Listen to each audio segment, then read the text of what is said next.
ALLATRA Global Research Center presents Nanoplastics, a threat to life. Micro and nanoplastics are damaging health. Neurological disorders are the leading cause of physical and cognitive disability worldwide, affecting almost 3.5 billion people. Over the past 30 years, the number of such cases has risen drastically, and scientists project that within the next 2 decades, this figure could double. Since this trend mirrors a surge of plastic pollutions in our environment, it becomes clear why these diseases are becoming more prevalent and why they're increasingly affecting younger population. Now, recall the image of a plastic spoon in the brain. Unfortunately, it doesn't sit there inert or harmless. Electrostatically charged plastic particles attack neurons, the brain cells that are responsible for most of our thoughts and movements. Every day and every minute, nanoplastics are silently destroying cells in our brains, and the exposure to these tiny plastics, they never stop. In fact, it continues to accelerate. Consequently, the damage of our neurons lead to severe and often irreversible diseases like Alzheimer's and Parkinson's, multiple sclerosis, epilepsy, stroke, and many others. But neurons are not limited to the brain. They form an extensive network that coordinates and synchronizes the activity of the entire body. And when they're damaged, the autonomic nervous system begins to malfunction, disrupting the function of internal organs. For example, the intestines contain about 500 million neurons, often referred to as a second brain. This vast network plays a vital role in digestion, immunity, and even emotional regulation. But with every sip of water and every meal, an invisible stream of micro nanoplastics enters our bodies. And unfortunately, most of these particles settle and accumulate in the intestines. Micro and nanoplastics destroy intestinal barriers. The intestine is not just a digestive organ. About 70% of the cells in our immune system are concentrated there, which means its condition directly affects the protection of the entire body. So another study that we provided showed us we are actually eating plastics, microplastics, because we analyzed 26 human cadaver. We just investigate their intestinal system, their gut content, and we found like between 9 and 10 microplastic per person in their stomach. So this is like a acute exposure. At that time, they exposed that amount of microplastics because when you eat something, it will pass through your intestinal system. Some of them will remain inside the system. This is what we found: the remain microplastic particles inside the human stomach. Because grams doesn't give enough information about exposure, because the particles behave according to their shape rather than their mass, because the definitive transportation feature of plastics or particles is size, because all the human barriers, the gut barrier, intestinal blood barrier, they are selective for size and the type. If they smaller than certain size, like 100 micron, they can pass through through intestinal system to the blood system. The intestinal barrier works like a filter. It allows useful substances, vitamins, nutrients, to pass through and blocks harmful ones, toxins, microbes, and foreign particles. But this entire well-coordinated system is destroyed by electrostatically charged micro and nanoplastics. It damages the cells lining the intestinal walls and weakens the tight junctions between them, making the intestinal barrier more permeable. Microbes, toxins, and plastic particles begin to penetrate the bloodstream from the intestine. In response, the immune system triggers inflammation. The intestine is also the body's second brain. Its walls contain about 500 million neurons that are directly connected to the central nervous system. This connection is called the gut-brain axis. The gut and the brain are connected through the vagus nerve. It is like a direct phone line through which they constantly exchange messages. The brain gives commands to the intestines on what to do, and the intestine informs the brain about their condition. A key role in this communication is played by the microbiota, 100 trillion beneficial bacteria. They produce substances capable of both calming and irritating the nerve endings in the intestinal wall, including those of the vagus nerve.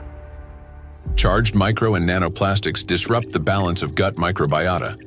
Beneficial microorganisms die, while pathogenic ones begin to multiply actively. When this happens, the communication between the gut and the brain becomes distorted. When nanoplastics enter the intestine, it triggers a vicious cycle of destruction. The damage that begins in the intestine leads to systemic malfunctions throughout the body. The digestive, immune, nervous, and endocrine systems all suffer. This accelerates the body's aging process and increases the risk of serious diseases such as irritable bowel syndrome and inflammatory bowel diseases, allergies and autoimmune diseases, depression, anxiety and cognitive disorders, obesity and diabetes, cardiovascular diseases, neurodegenerative diseases, such as Alzheimer's and Parkinson's. Micro and nanoplastics destroy immunity. Researchers from the University Medical Center Utrecht discovered that immune cells exposed to nanoplastic die 3 times faster than those that are not. Such accelerated death of immune cells severely weakens immunity and reduces the body's ability to fight infections. This contributes to the spread of inflammatory reactions throughout the body. Scientists from Zhengzhou University and Henan Cancer Hospital in China have found that nanoplastics penetrate even into the bone marrow and the thymus, the organs where blood and immune cells originate and mature. The bone marrow performs 2 key functions. On the one hand, it is a blood cell factory, where red blood cells, white blood cells, and platelets are formed. On the other, stem cells of the bone marrow play a role in regenerating bones, cartilage, muscles, and fat tissue. The impact of nanoplastics on stem cells means damage to the very foundation of regeneration. First, blood formation worsens. Anemia can develop due to a lack of red blood cells. Immunity decreases due to fewer white blood cells. And the risk of bleeding rises because of platelet deficiency. Second, damage to bone cells makes bones more fragile, increasing the risk of fractures and slowing their recovery.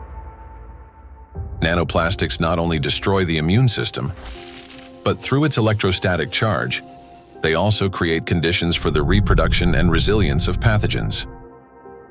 A study from the University of Illinois showed that positively charged nanoplastic particles increase physiological stress in gut bacteria such as E. coli, making them more pathogenic.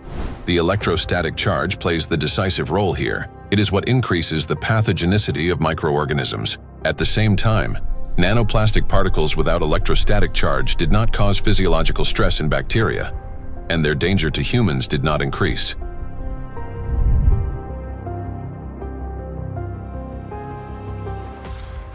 The experiment showed that microplastics, especially polystyrene, can absorb up to 98.6% of viruses, prolonging their survival outside the body for up to 7 days.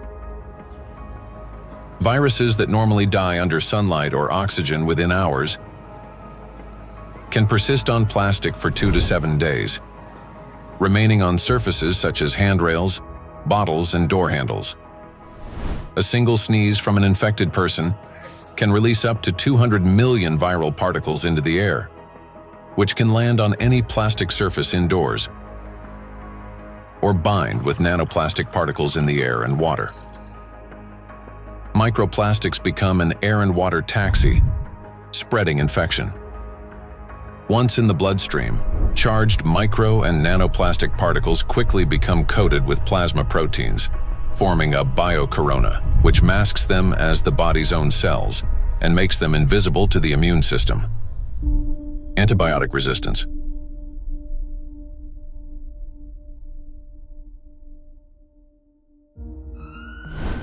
In 2019, antimicrobial resistance was directly responsible for more than 1 million deaths, with nearly 5 million additional deaths linked to related complications. Studies in 2025 show that plastic helps bacteria develop resistance to antibiotics, driving a crisis that medicine is increasingly unable to control. Why? Because plastic is the perfect platform for bacterial growth. On its surface, they easily form biofilms, a dense protective layer shielding bacteria from sunlight, drying out, immune system attacks, and, most importantly, from antibiotics. Just like viruses, bacteria can survive on plastic longer than on other materials, sometimes for 3 days or more. This makes microplastic an efficient carrier of dangerous microbes through water, soil, and food.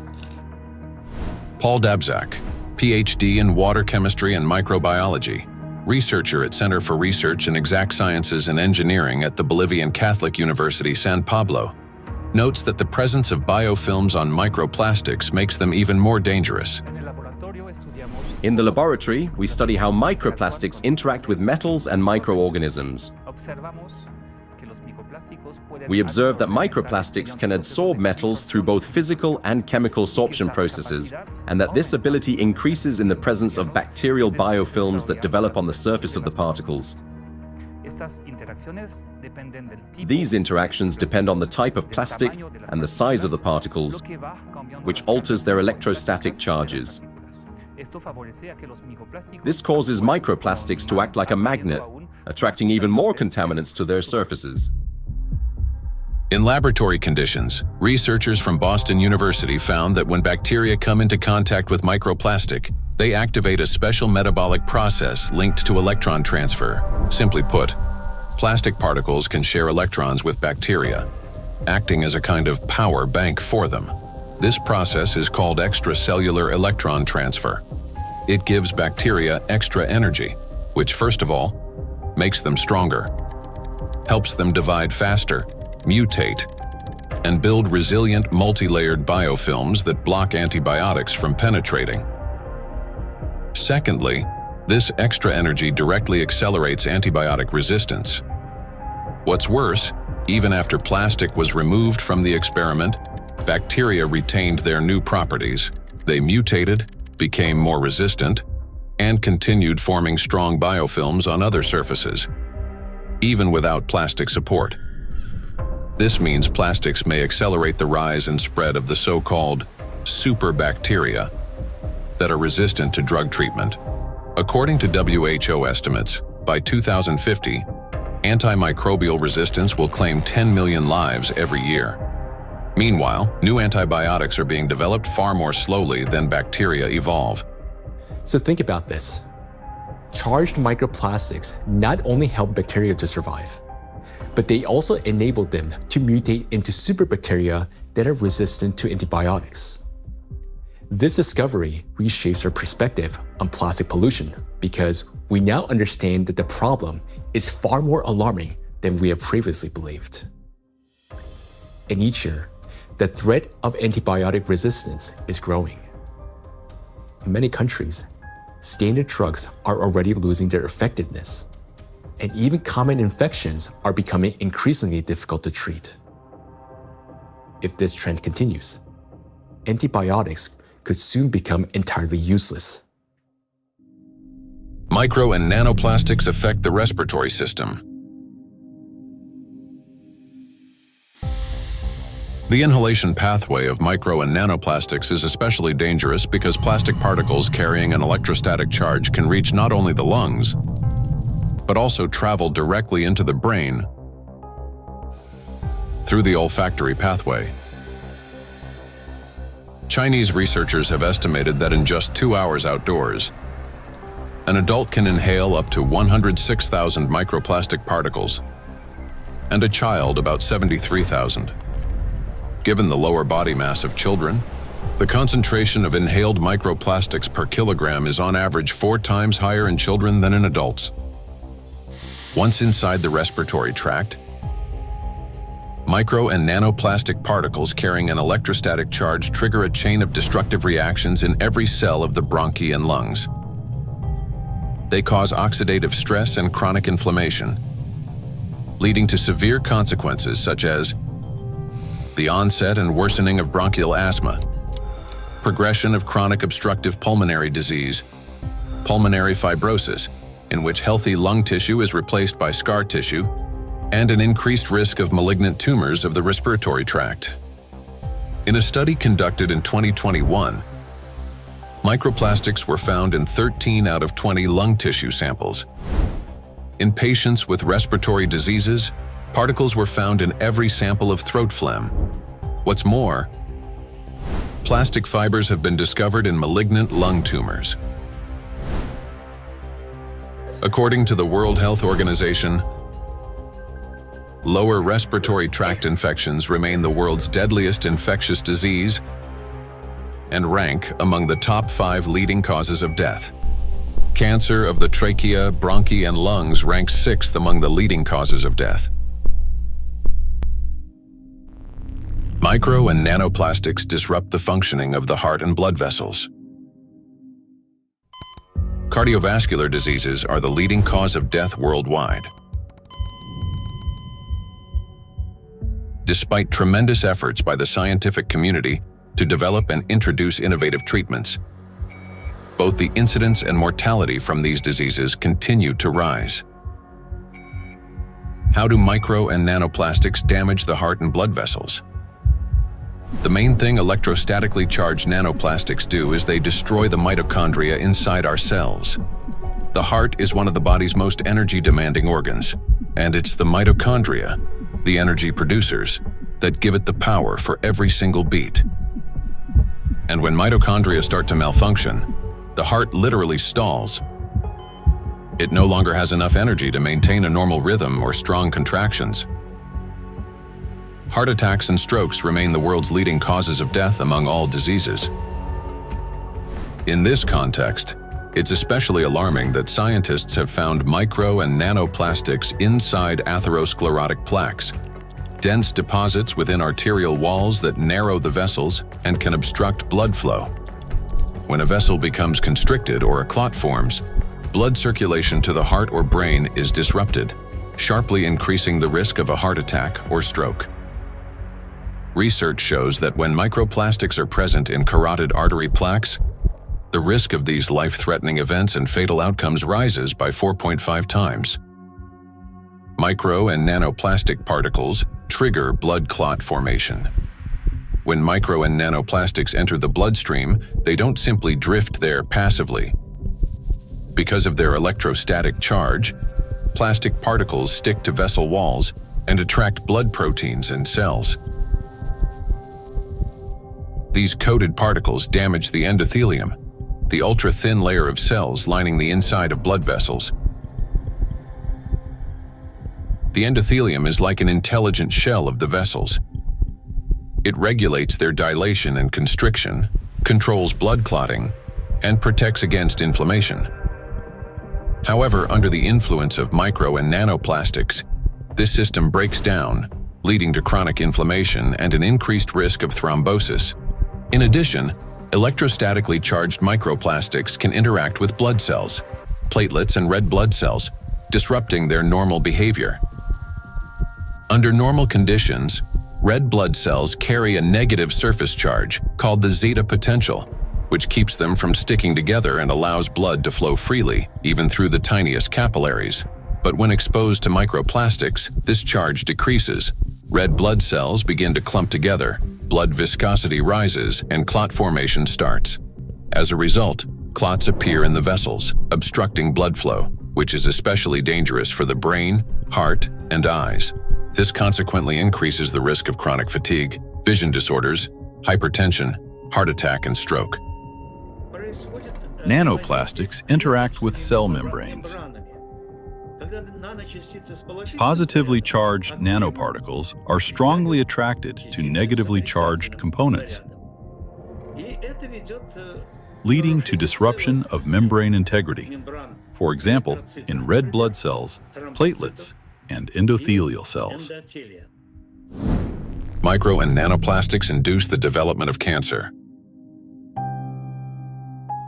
The rise in cancer rates worldwide is absolutely frightening. I think it's very legitimate to call it an epidemic.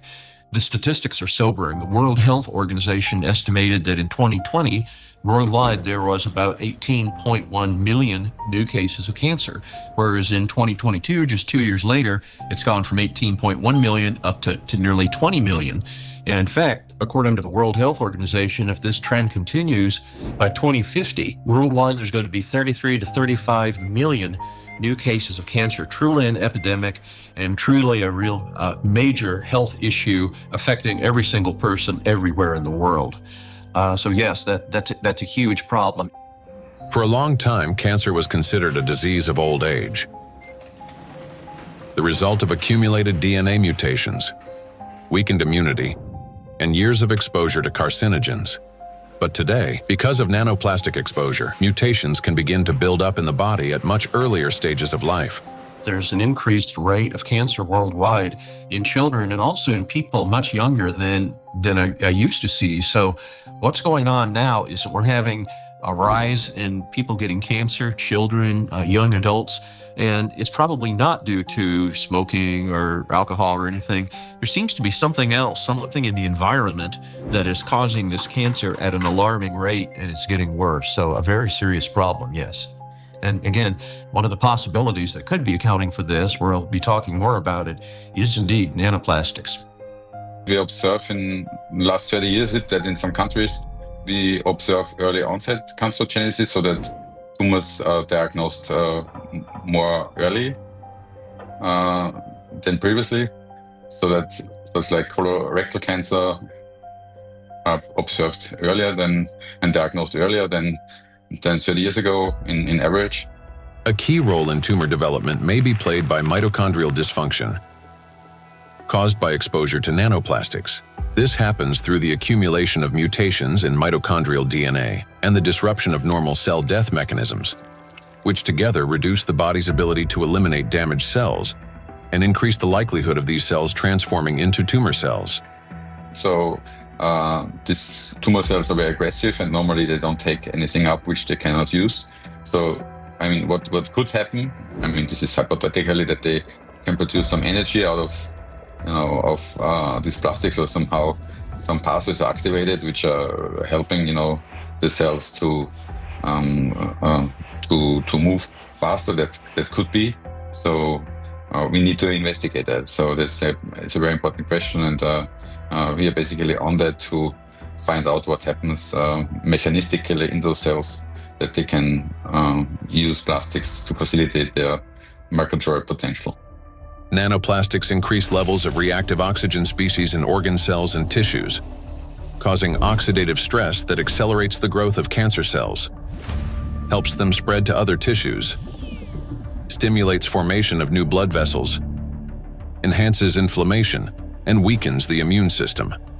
Moreover, the high level of oxidative stress caused by electrostatically charged nanoplastics promotes the survival of tumor cells and reduces their sensitivity to therapy, making malignant cells more aggressive.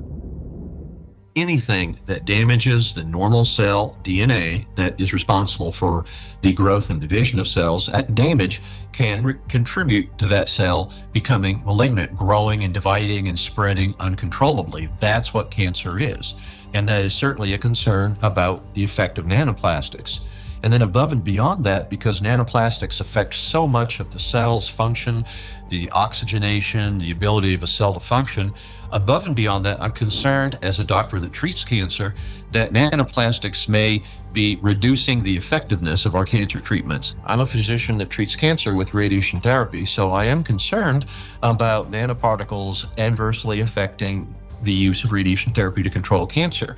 And there's actually been some preclinical research on this that does suggest that the nanoparticles, and certainly contributed to by the typical negative charge that they have, in addition to adversely affecting cells, can actually reduce the effectiveness of radiation therapy. There's certainly a significant theoretical reason to believe that the nanoparticles may reduce the effectiveness of cancer treatments, not only my modality of radiation therapy, but certainly I have the same concern about it reducing the effectiveness of chemotherapy or other systemic treatments or immunotherapy. Research by the Medical University of Vienna has shown that micro and nanoplastic particles remain inside cells far longer than previously believed, as they are passed on to newly formed cells during division.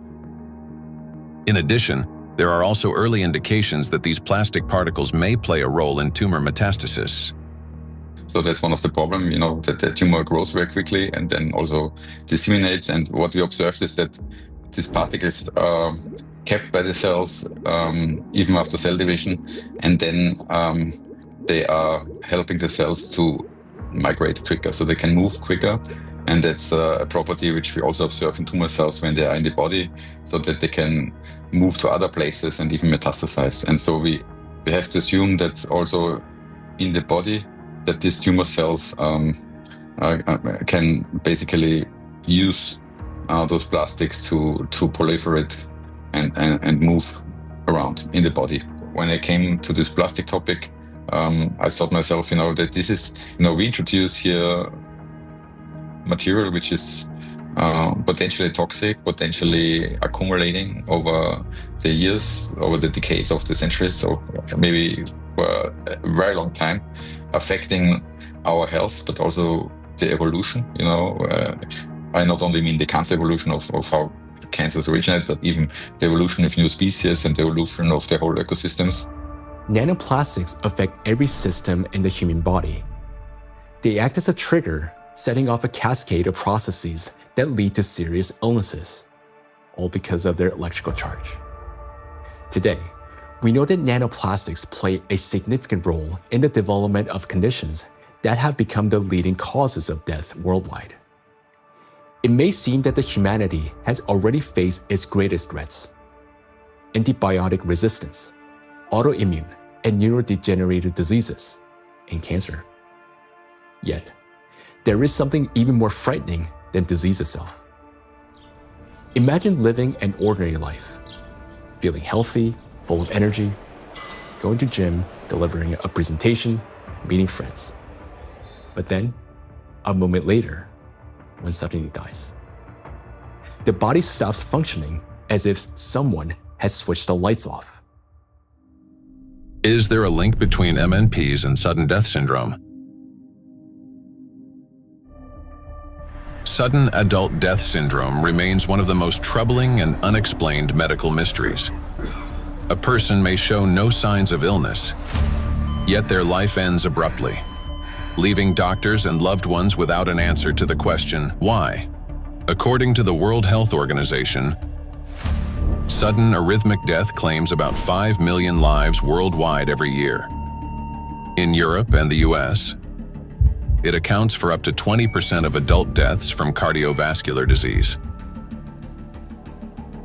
Traditionally, the main causes have been hidden heart conditions: coronary artery disease, arrhythmia, cardiomyopathy.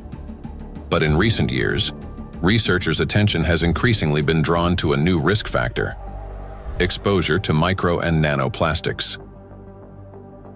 In order to understand how nanoplastics can trigger processes that can lead to sudden death, let's recall what they can do. As we know, the most destructive property of nanoplastic is the electrostatic charge on its surface,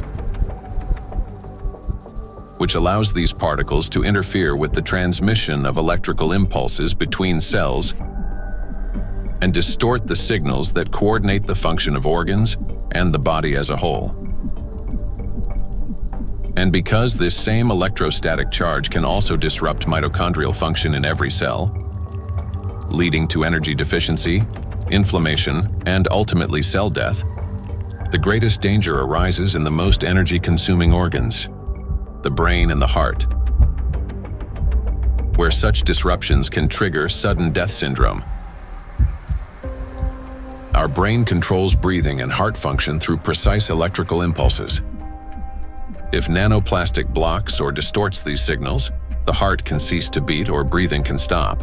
And this breakdown is not sudden.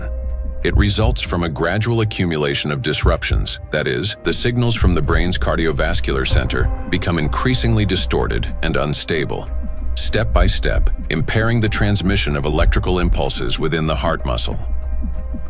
While this initially appears as arrhythmias, the heart beating too fast, too slowly, or irregularly, these malfunctions worsens and eventually reach a critical threshold, at which point the rhythm collapses and the heart stops.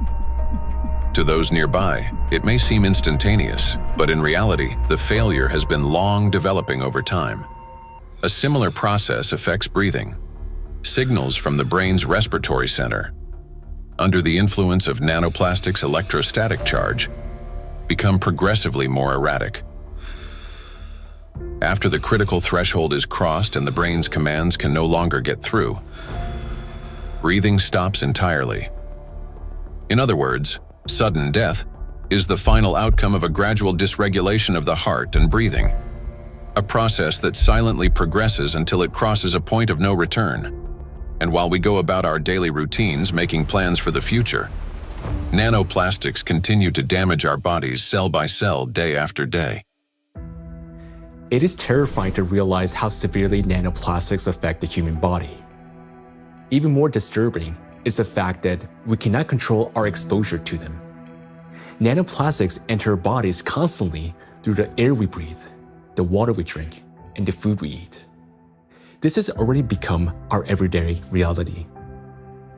Today, we know that nanoplastics can disrupt the control centers in our brains for breathing and heartbeat, causing arrhythmias, bronchospasm, and pulmonary edema, which can result in sudden death.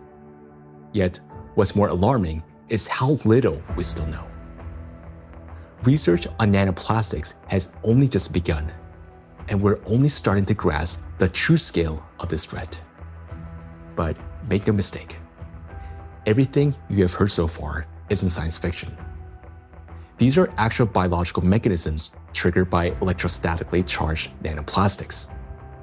They attack every system of our body, contributing to chronic illnesses and even causing a sudden death. But their impact reaches beyond the current generation. These nanoplastics are already affecting our children and even our ability to bring new life into the world.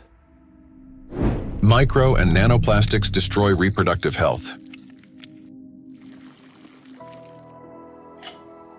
Current scientific evidence strongly indicates that mitochondrial dysfunction may be a root cause of infertility in both men and women, as well as negatively affecting conception, pregnancy, and embryonic development. For men, fertility depends on producing a sufficient number of healthy sperm cells that not only survive, but also possess adequate motility and the necessary energy to reach and fertilize an egg. That energy comes from mitochondria, which provides the ATP required for sperm movement.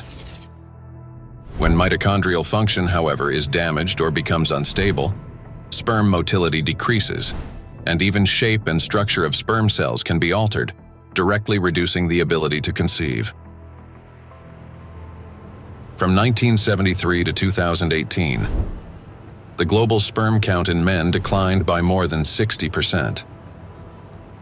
We have maybe here two important points if it comes to fertility, because it's not, it's the additives definitely, and we know that for quite some time that additives have endocrine disrupting or may have endocrine disrupting properties, and that can influence the fertility, but also they can be part of the particles themselves, because the particles, you know, in many ways can have already added these endocrine disruptors, or they can also have them as the corona, so they can integrate them into the surface of the particles and then enter the body via the particles as a Trojan horse, basically. So you can have both ways.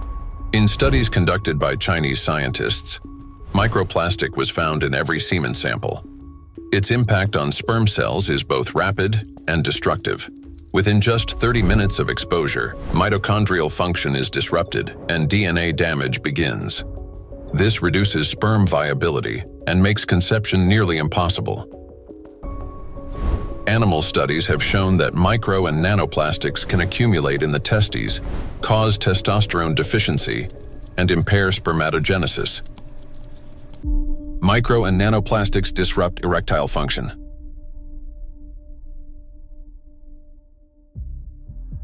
Insufficient testosterone production can lead to infertility, reduced libido, erectile dysfunction, and in adolescence, delayed sexual development. Producing testosterone requires large amounts of energy in the form of ATP. Even small amounts of electrostatically charged nanoplastic entering the mitochondria can disrupt their function and decrease ATP production. This, in turn, can lower testosterone levels by 60 to 70%. Such a drop impairs blood flow in the corpora cavernosa, the structures of the penis responsible for erection. As a result, this leads to erectile dysfunction and ultimately to impotence. In addition, electrostatically charged nanoplastic interferes with nerve impulse transmission, which means that even in a state of sexual arousal, an erection does not occur. This has been confirmed by research from Anhui Medical University in China. In animals with chronic microplastic intoxication, erectile function was impaired after just 1 month. Results of a national study in Japan showed that erectile function and sexual activity are declining among the younger generation. Every third man in Japan, which is about 14 million individuals, suffers from erectile dysfunction. Moreover, young Japanese men, particularly those aged 20 to 24, exhibited decreased sexual desire, weak erections, difficulty reaching orgasm, and low levels of sexual satisfaction. In fact, the prevalence of erectile dysfunction in the 20 to 24 age group was 26.6%, which is almost equal to the 27.8% observed in men aged 50 to 54. This alarming trend is not confined to Japan only. Global research confirms that symptoms of erectile dysfunction affect up to 75% of men worldwide, showing that this condition is widespread and can impact men of any age in any region. In 1995, more than 152 million men worldwide suffered from erectile dysfunction. According to scientists' estimates, within 30 years, this number will approximately double. So think about it. If just one signal fails, the movement will not occur, a thought will not form, and an emotion will not arise. The same is true even for the most intimate aspect of human life. Everything depends on the precise coordination between neural and vascular connections. And it is this delicate connection that charged nanoplastics disrupt. Erectile dysfunction is no longer a rare condition. It has become a widespread reality, with symptoms now observed in 75% of men worldwide. Imagine jumping with a parachute that has 75% chance of not opening. Would you take that leap? That's how most of men feel today. The situation with female fertility is no less alarming. A 2025 study revealed the presence of microplastic particles in the follicular fluid of ovaries in 14 out of 18 women, with an average of more than 2,000 particles per milliliter. These data indicate that micro and nanoplastic particles can cross the blood follicle barrier. After entering the ovaries, micro and nanoplastic particles affect the egg cell and disrupt key mechanisms essential to the health of the female reproductive system. One of the most critical of these mechanisms is mitochondrial function. Each egg cell contains between 100,000 and 600,000 mitochondria, and the energy they produce is vital at every stage, from egg cell formation and maturation to fertilization. and the subsequent growth and development of embryonic tissues. Mitochondrial dysfunction caused by exposure to nanoplastics can impair egg cell maturation, reduce the likelihood of successful fertilization, and even lead to developmental arrest of the embryo. Accumulation of nanoplastics in reproductive organs can be one of the main causes of infertility.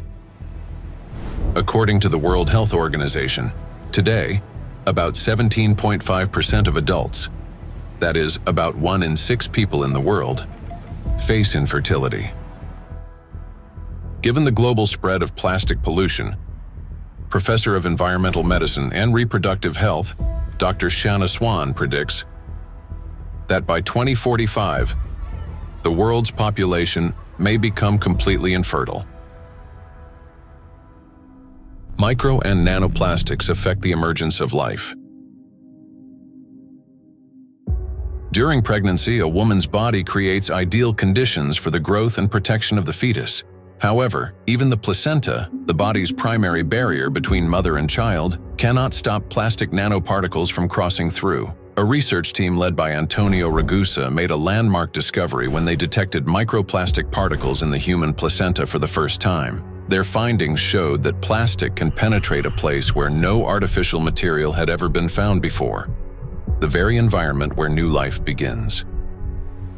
I was in a wonderful place in Italy, in Sardinia, a place called Piscinas, in Sulcis, in the southwest of Sardinia, where the old mining areas are. It's a very remote, beautiful spot where there's nothing around for 6 or 7 kilometers. While I was walking, I suddenly saw these bright, colorful, sparkling things on the beach. I asked my wife, "What is this?" She looked at me a little puzzled and said, "Well, it's plastic." I said, "Plastic? How could plastic get here when there's nothing for 7 or 8 kilometers in any direction?" She looked at me again, with an expression that made it clear how little I understood, and said, "It comes from the sea, of course." And that's when something clicked in my mind. If plastic can spread through the ocean and end up in such untouched places, then it could also reach the inside of the womb, and so inside the bodies of babies. Naturally, from that intuition, I started pursuing this line of research. I'm a gynecologist. I help deliver babies. So I knew about plastics as much as everyone else, until a certain point. But I began reading and studying, and I reached out to some scientists who worked with microscopes. One of them was a brilliant professor working on the opposite side of Italy, in the Marsh region. She used a Raman microscope. A Raman microscope allows you to examine tissues and determine whether they have plastics inside them. Now we call it plastics, for simplicity. But of course, the term plastics covers a wide range of materials. There are dozens and dozens of different plastics. Let's say they are tiny pieces, polymers, that is, infinitely repeated tiny pieces of certain materials that we use every day, throughout the day. So we sent placentas to this professor, and she did an excellent job. She was able to locate and identify plastics inside placentas for the first time. The article we published in 2021 caused a bit of a scandal because the idea of plastics inside the placenta, inside our babies, was shocking to people. Because the plastic we find in the oceans is the same plastic we ultimately find in children. Micro and nanoplastics affect a child in the womb. Plastic triggers inflammation and disrupts blood flow in the placenta. This means the fetus receives less oxygen and fewer nutrients, increasing the risk of intrauterine growth restriction, hypoxia, and preterm birth. The more plastic there is in the placenta, the more likely it is that babies, unfortunately, are born prematurely. And these babies also tend to be smaller compared to those with lower levels of plastic exposure. We have to recognize that premature birth is the main problem facing humans today. In Italy, it's about 7%. In the United States, where the healthcare system is clearly less effective than Italy's, 12% of babies are born prematurely. So, in this sense, an increase in this number would mean an even greater burden for humanity, biologically, for families, and for everyone involved, and of course, economically, for those who care about costs. We know that these particles can be taken up by these particles going through the placenta and then being found in the embryo, and therefore indicating that already in very early life we have an exposure also to the embryo. The electrostatic charge carried by nanoplastics is especially dangerous in embryonic tissues, where even minor disruptions can lead to developmental abnormalities. In other words, nanoplastics begin harming the child's body even at the very earliest stages of its formation. Over the past 2 decades, physicians have documented an alarming increase in congenital birth defects. For instance, Chinese researchers have found that in China, the rate of such defects has nearly tripled. Similar trends have been observed in other countries. One of the fastest-growing congenital abnormalities in newborns is gastroschisis, a defect of the anterior abdominal wall in which loops of the intestine and sometimes other organs protrude through an opening in the abdominal cavity. The prevalence of this defect has increased over the past 3 decades. For instance, in the United States between 1995 and 2012, the percentage increase in gastroschisis ranged from 68% to 263%. An increasing number of children are also being born with hypospadias, a condition in which the urethral opening in boys is located in an abnormal position. In the United States, the incidence of hypospadias has risen by approximately 17% over the past 20 years. A recent growing number of cases involving congenital heart defects, Down syndrome, and other developmental anomalies have also been reported. Impact of micro and nanoplastics on children after birth. After birth, children continue to be exposed to micro and nanoplastic particles. Plastic baby bottles, food packaging, and toys are all sources of contamination. When a baby bottle containing warm water is shaken, up to 16 million microplastic particles per liter can be released. Hot water and sterilization further accelerate this process. As a result, infants are exposed daily to millions of microplastic particles and trillions of nanoplastics. Scientists have even detected microplastic in human breast milk.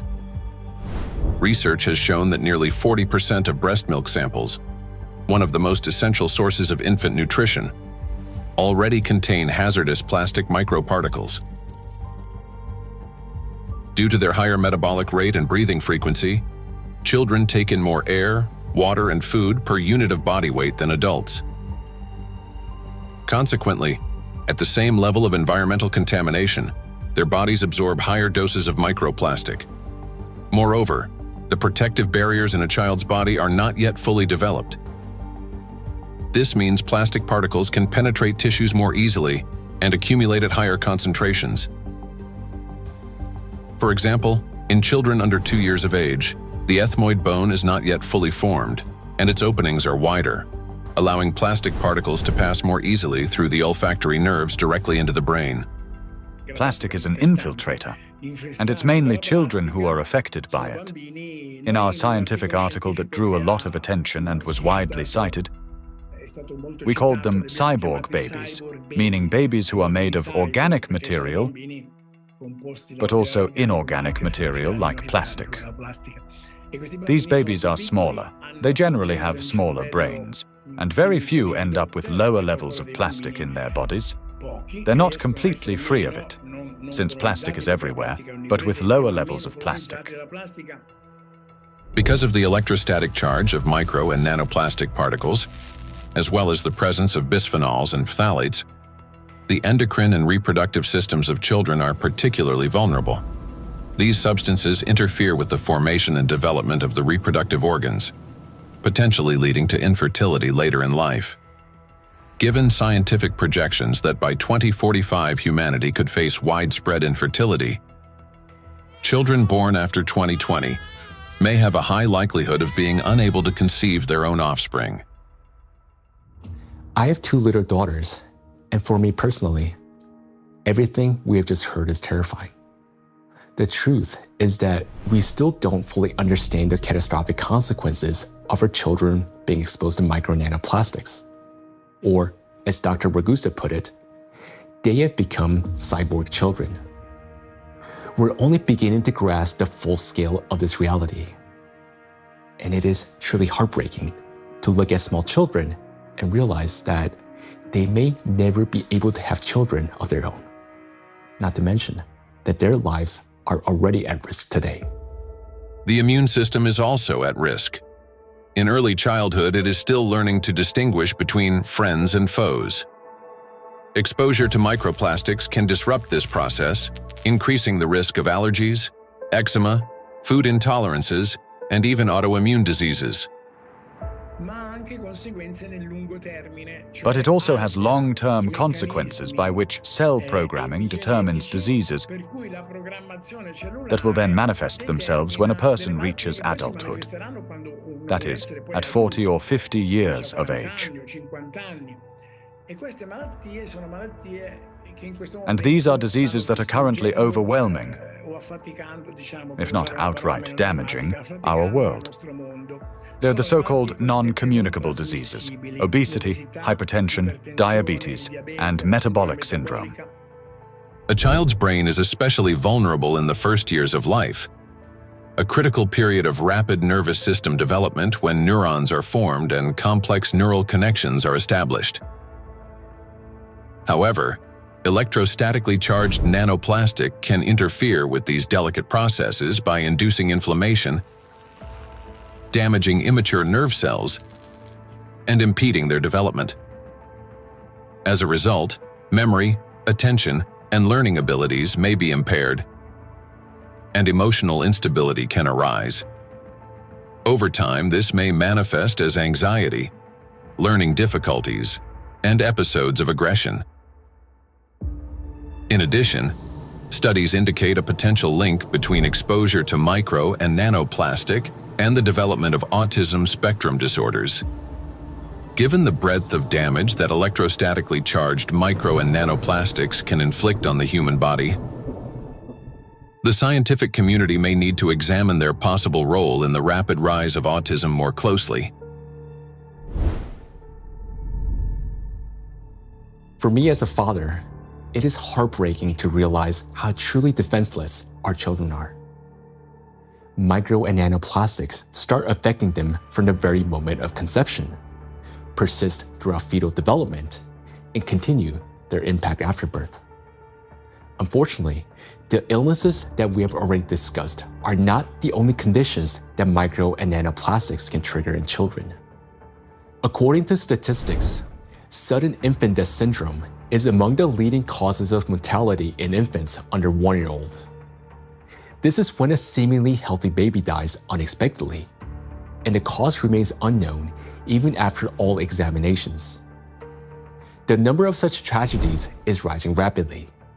In the United States, for example, the number of sudden infant deaths has increased by 12% between 2020 and 2022. It is unbearably tragic when there's no way to protect a child. Micro and nanoplastics and sudden infant death syndrome.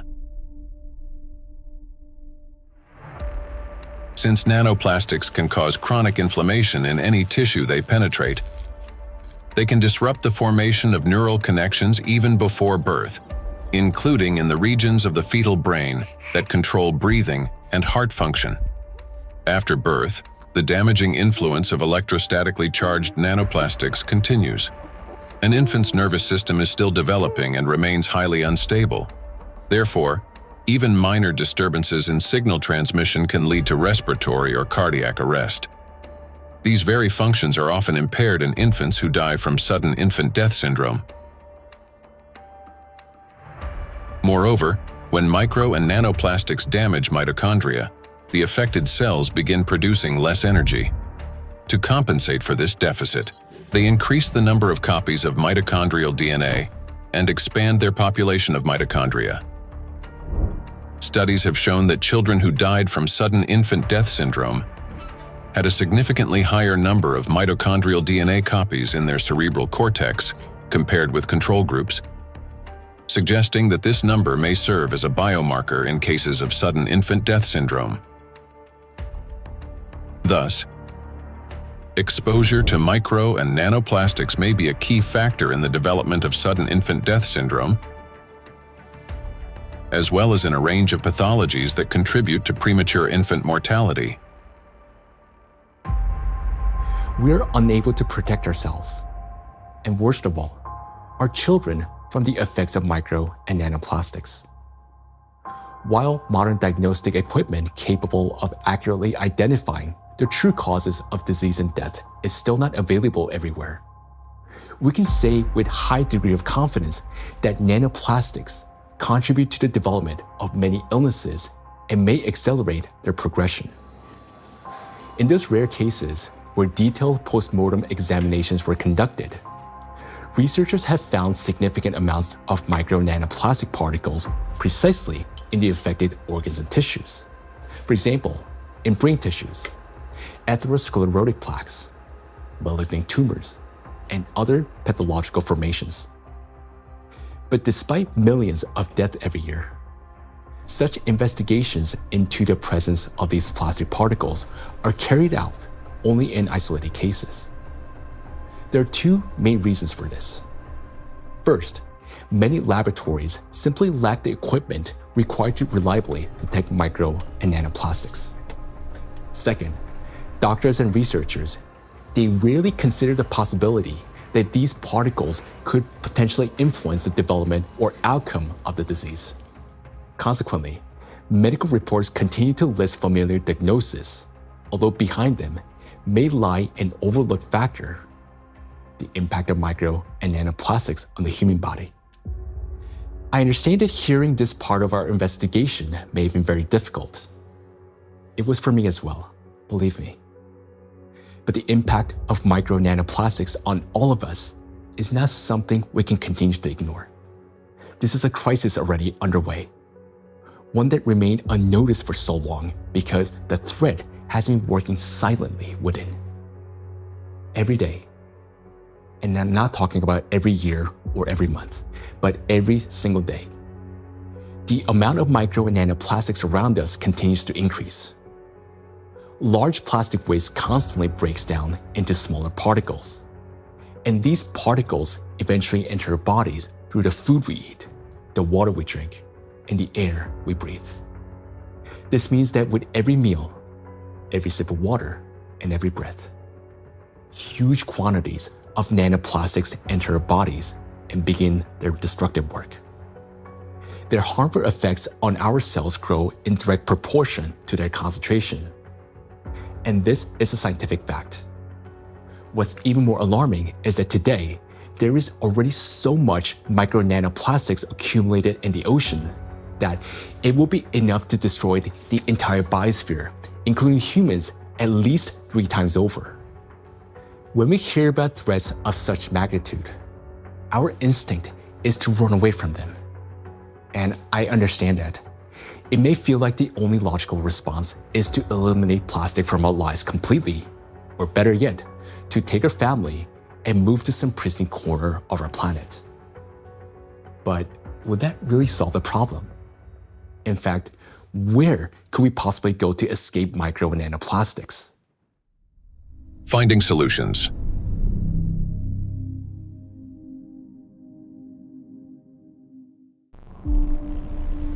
Exclusion zones. One of the essential things is the environment we live in, and plastic is one of the most important factors shaping it. Micro and nanoplastics have now infiltrated every corner of the planet, yet their distribution is far from uniform. Some regions accumulate especially high concentrations of plastic particles, and nowhere is this more pronounced than in the oceans. Each year, roughly 11 million tons of plastic waste enter the ocean. The equivalent of an Eiffel Tower made entirely of plastic plunging into the sea every 8 hours, or about 1,100 such towers annually. Initially, these towers consist of bottles, bags, fishing nets, and other plastic garbage. Over time, under the influence of sunlight, waves, and weathering, they fragment into billions of invisible killers, micro, and nanoplastic particles. According to research, about 95% of small debris less than 5 millimeters in size is composed of plastics. The surface of the world's oceans is already covered with more than 350 trillion particles of microplastics, and the number continues to grow rapidly. However, the ocean depths hold countless trillions more, forming an invisible yet enormous area of contamination. And yet, that's not all. The sea breeze has become toxic. When waves break at the ocean surface, they generate countless bubbles. As these bubbles burst, they release not only salt crystals into the air, but also microscopic plastic particles. Carried by the wind, micro and nanoplastics scatter across the planet. The stronger the wind and the higher the sea foam, especially during storms, the more particles lifted into the atmosphere. Though invisible to the naked eye, the air around us is literally saturated with them. Each year, approximately 136,000 tons of microplastics are carried from the ocean to land by sea breeze. That is more than 370 tons every single day. In the atmosphere, plastics are transported thousands of kilometers by air currents. They settle in dew and fall to the ground with snow and rain. The coasts and coastal regions are the first to bear the impact. When people go to this seashore, okay, for holiday, for swimming, to receive some sunlight, they always send me pictures of microplastics because all the seaside are full of microplastics.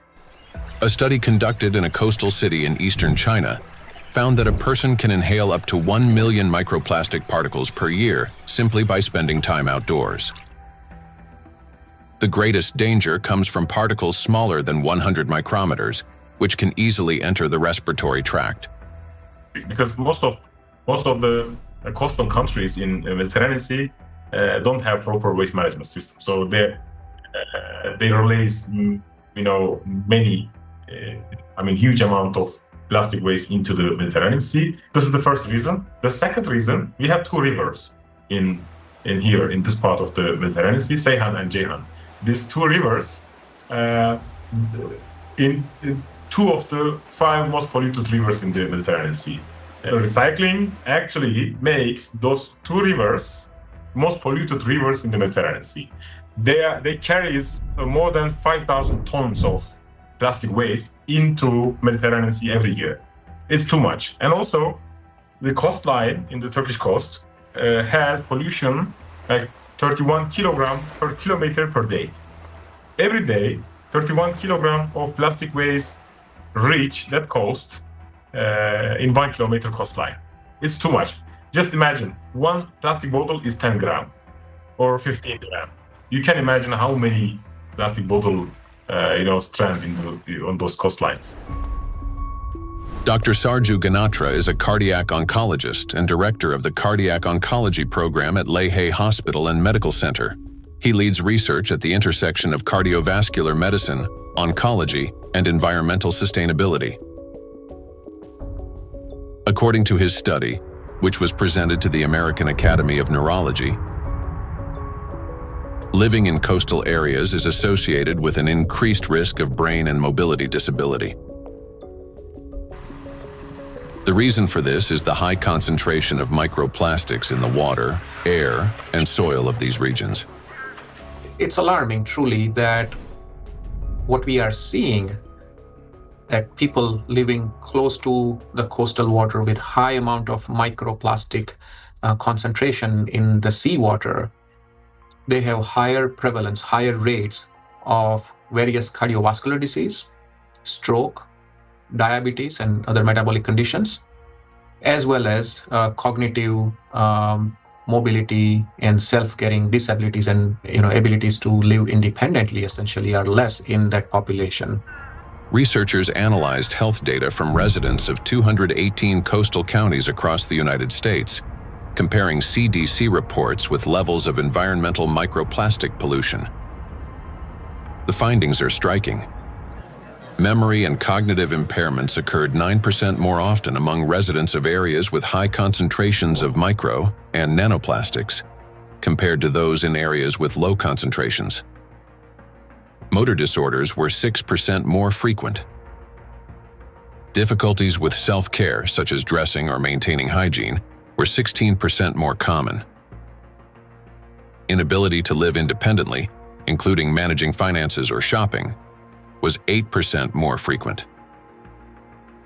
In coastal regions, where the concentration of micro and nanoplastics far exceeds that found in inland, people are already paying the price, not only with their health, but with their lives.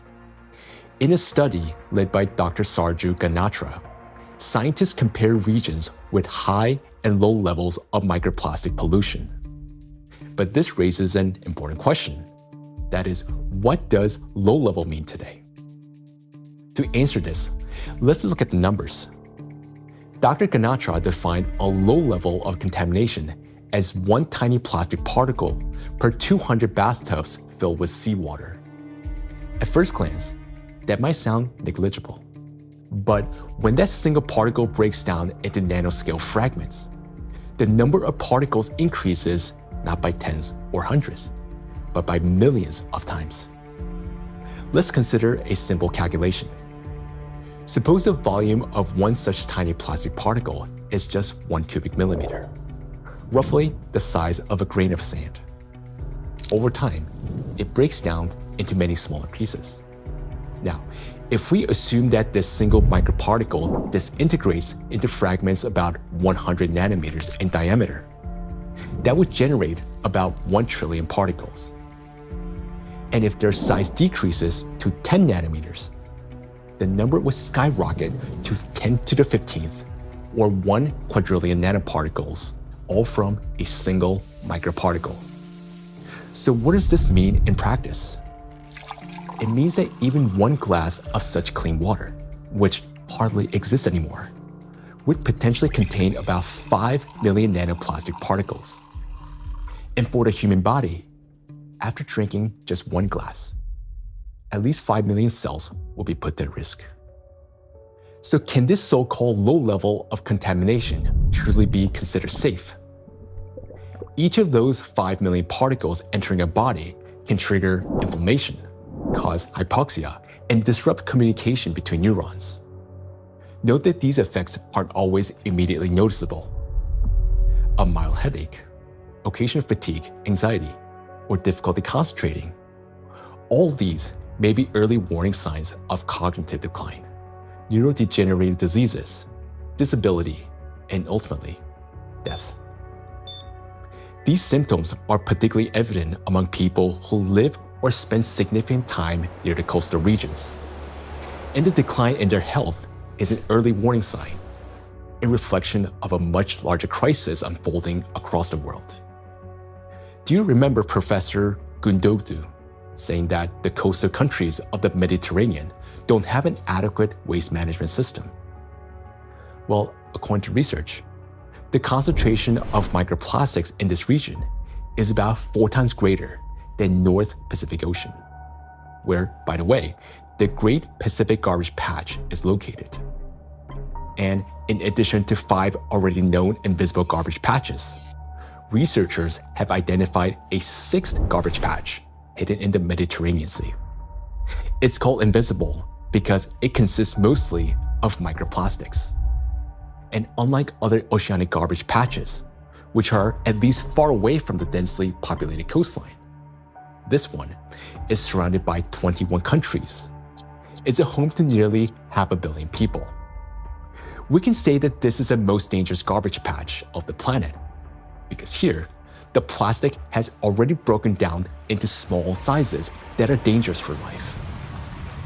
Everyone living in the Mediterranean is constantly breathing air with an extremely high concentration of micro nanoplastics.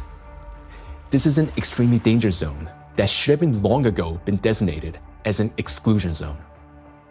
Now, recall the battery example and imagine how many charged particles are present and how much energy is concentrated there. That's why the Mediterranean Sea is warming faster than the rest of the world's oceans.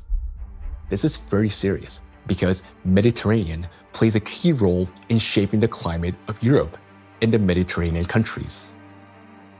It affects the weather patterns, rainfall distribution, and even the ecosystems of the entire region.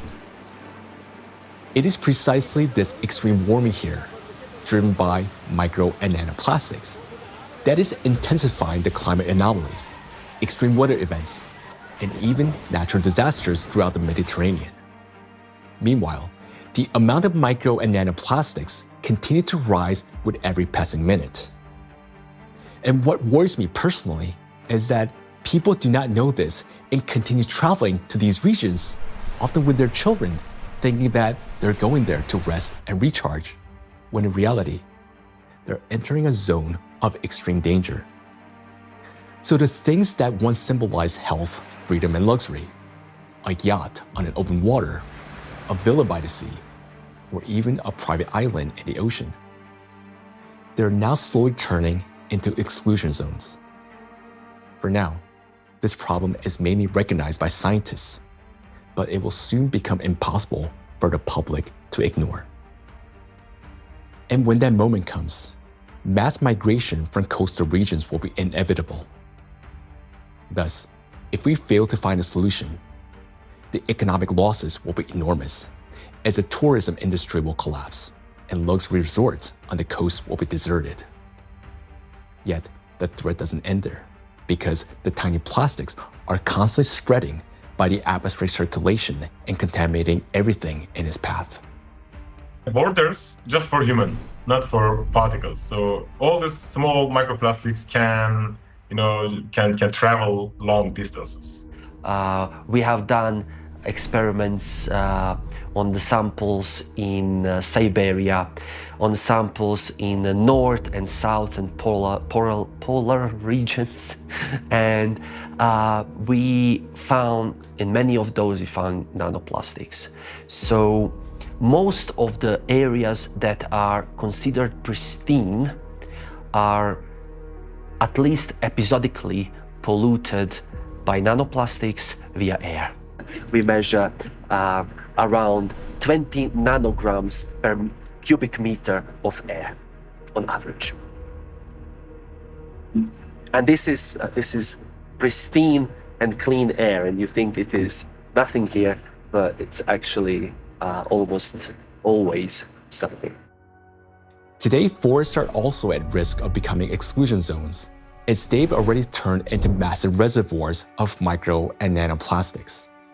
I understand that our instinct, especially as parents, is to search for cleaner and safer places like coastlines and forests where the air feels fresher. But the paradox is that these very places have already become some of the most dangerous environments for human life. Let me give you an example. In a large city, an adult may inhale up to 106,000 microplastic particles during a 2-hour walk. Yet, in areas near the bodies of water, that number far exceeds that, and those 2 hours may be enough to trigger a cascade of diseases, whereas for some individual, a fatal outcome. It is important to understand that when a single micro or nanoplastic particles enters a cell, it destroys more than just that one cell. After the cell dies, the plastic particle is not eliminated from the body. It continues to move throughout the body, damaging other cells and triggering a chain reaction of destruction. This process is endless because plastics, as we know, can recharge and retain electric charge. The more microplastics enter a body, the faster this destruction spreads cell after cell, organ after organ. And time becomes critical here because our body has limited resources to fight this damage, while nanoplastics, they're not expelled. Instead, they continue to accumulate in ever-increasing quantities, destroying us from within. Nanoplastics are perfect killers not only of humans, but of the entire biosphere, and it's impossible to hide from them anywhere. They're literally pushing us out of the world we once knew. Micro nanoplastics are already affecting our planet as well as the climate. And moreover, they're intensifying already devastating natural disasters and contributing to the worsening geodynamic crisis. Climate and plastic in a single cycle of destruction. The world ocean is the largest system of our planet. It regulates climate and serves as the main source of oxygen. The ocean and the atmosphere form a single, interconnected climate system. Water has a remarkable ability to absorb and store immense amounts of heat, increasing its temperature only gradually. The accumulated heat is then evenly redistributed across the planet and transferred to the atmosphere. This property of the ocean to efficiently dissipate heat from the Earth's interior protects the planet from extreme temperature swings and helps stabilize the climate. But massive contamination of the oceans with micro and nanoplastics is disrupting this finely tuned mechanism. Electrostatically charged plastic particles bind water molecules, forming hydrate shells around themselves. This alters the physical and chemical properties of ocean waters. This has already reduced its thermal conductivity and created pockets of overheated zones where heat can no longer dissipate. Consequently, overall ocean warming is accelerating. This topic is explored in greater detail in the documentary Anthropogenic Factor in the Ocean's Demise. Excessive ocean heating, in turn, increases evaporation and disrupts atmospheric circulation. As a result, both the temperature and humidity of the atmosphere rise. Electrostatically charged nanoplastic particles act as condensation nuclei, causing moisture droplets to freeze at lower altitudes and at higher temperatures, 4 to 10 degrees Celsius. This accelerates cloud formation and contributes to abnormal weather events, large hail, extreme downpours, and disruptions of the hydrological cycle. Charged plastic particles are already influencing weather formation, affecting flight safety, cloud development, and even where and how the precipitation occurs. In other words, microplastic has already become a driver of climate instability. We know what particles doing in the air, they produce clouds. If we have a particle in the air, the water vapor sits on these particles and forming clouds. So therefore, we want to understand how much nanoparticles influence the formation of clouds. And therefore, of course, in the alpine region, it can trigger the cloud formation and so also thunderstorm or extreme weather events. When you have a big storm event, many micro and nanoplastics get released from the environment when they have been trapped in the soil, in the riverbeds, on their surfaces and things like that, and get mobilized in the air. So then after storm, you have even more pollution. This process sustains itself, creating a feedback loop. Ocean warming increases water evaporation. Even more nanoplastic rises into the air with the vapor, and even more energy accumulates in the atmosphere, further heating the ocean. According to data, every degree of warming increases air humidity by 7% and lightning frequency by at least 12%. Thus, more heat, more moisture, more plastic in the air, more lightning, and the cycle continues endlessly. Observed trends indicate that this energy buildup is accelerating exponentially. And with each passing year, climate anomalies are becoming more distinct and more destructive. We are seeing the hottest summer in Europe after having a record-breaking summer last year. Similarly, here in the northeast of US, we are seeing record-breaking temperature. Every year for last 2-3 years, we are saying, oh, this is the hottest day. And then the next year comes and there is a new hottest day. The nighttime temperature in Southeast Asia is not dipping at all in many places and kind of trapping the heat. So our body is not getting even that relief at nighttime. There is increase in air pollution. There is increase in all sorts of chemical pollution. And so if you think about this holistically, it's a huge impact on the planetary health. And I think this is a reminder that we are part of the planetary system. We belong to it. We are not separate from it. And until we think holistically, I think, we'll define one issue, we'll define one threshold, we'll continue to go after that, maybe even solve it scientifically.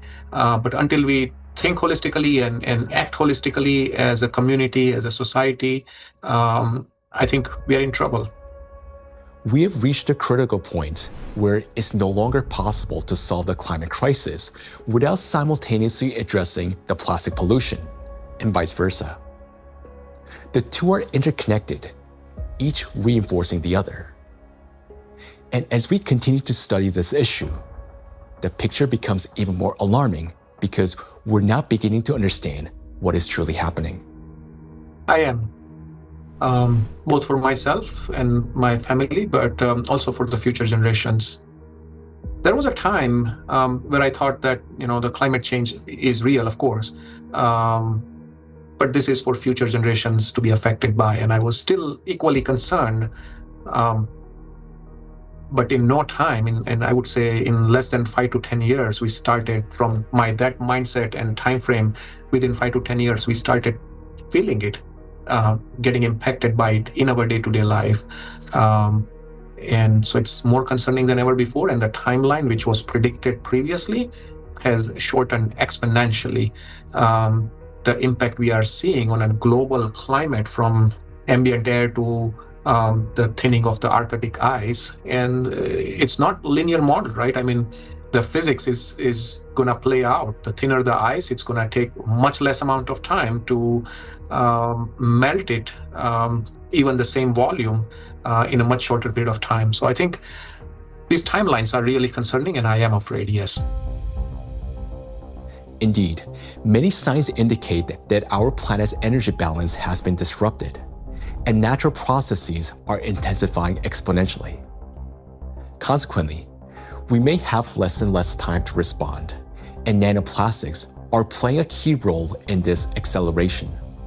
In the past, excess heat from the Earth's interior was removed gradually, step by step, yet effectively. It was first partially absorbed by the oceans, and then transferred into the atmosphere, and then finally released into the space. This sequential process prevented excess energy from accumulating within the Earth's interior or the atmosphere, allowing the planet to cool and reduce the thermal load on the inner layers. But today, this natural mechanism has been disrupted. Nanoplastics no longer merely affect the climate, but they also exacerbate the geodynamic crisis and intensify natural disasters by obstructing the release of heat from our planet's interior. The role of micro nanoplastics in this process is described in detail in the report on the progression of climate catastrophes on Earth and their catastrophic consequences. So our entire planet is contaminated with micro and nanoplastics, and we have nowhere to escape to.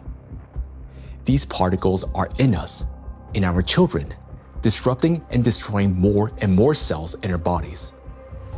This is why confronting plastic pollution is no longer optional. It is essential for our survival. The first and most obvious step may appear to be eliminating the use of plastic and recycling the waste that has already accumulated. But we must ask ourselves, will that truly be enough? The illusion of addressing plastic pollution. Even if we were to stop plastic production today, even if the last plastic bottle we discard today, it's going to last there in our oceans for at least 400 plus years. And then the journey of micro nanoplastic begins. And so we have a poster in our cafeteria where we say that, you may not see your grandkids or great-great-great-grandkids, but I will, saying the plastic bottle. And I think that's true. If we look at the scale of plastic pollution in the oceans, it becomes clear that a complete cleanup can take millennia. Today, the world ocean contains about 200 million tons of plastic waste. Meanwhile, every year, around 20,000 tons are extracted. That's less than 1/100th of 1%, a negligible fraction compared to the existing volume. At this rate, fully cleaning the ocean would take about 10,000 years. And that's only if we stopped all plastic entering the ocean starting today. Plastics are entering the environment currently at a rate that far exceeds our capacity to remove it from the environment or to mediate the wastes. Let's assume humanity achieves a technological breakthrough. invests enormous resources, and increases cleanup efficiency 5-fold. Even then, the process would still take around 2,000 years. In reality, we cannot cope even with the current annual influx of pollution, let alone eliminate the consequences of what has been accumulating for decades. Not only are we unable to remove all the plastic that has built up in the biosphere, but attempting to do so could also endanger living organisms. There are some organization initiatives, they are trying to collect the waste, accumulate that garbage patches, at locations. They are also collecting nestone, the organisms living just the 15 centimeter of the first layer of top ocean.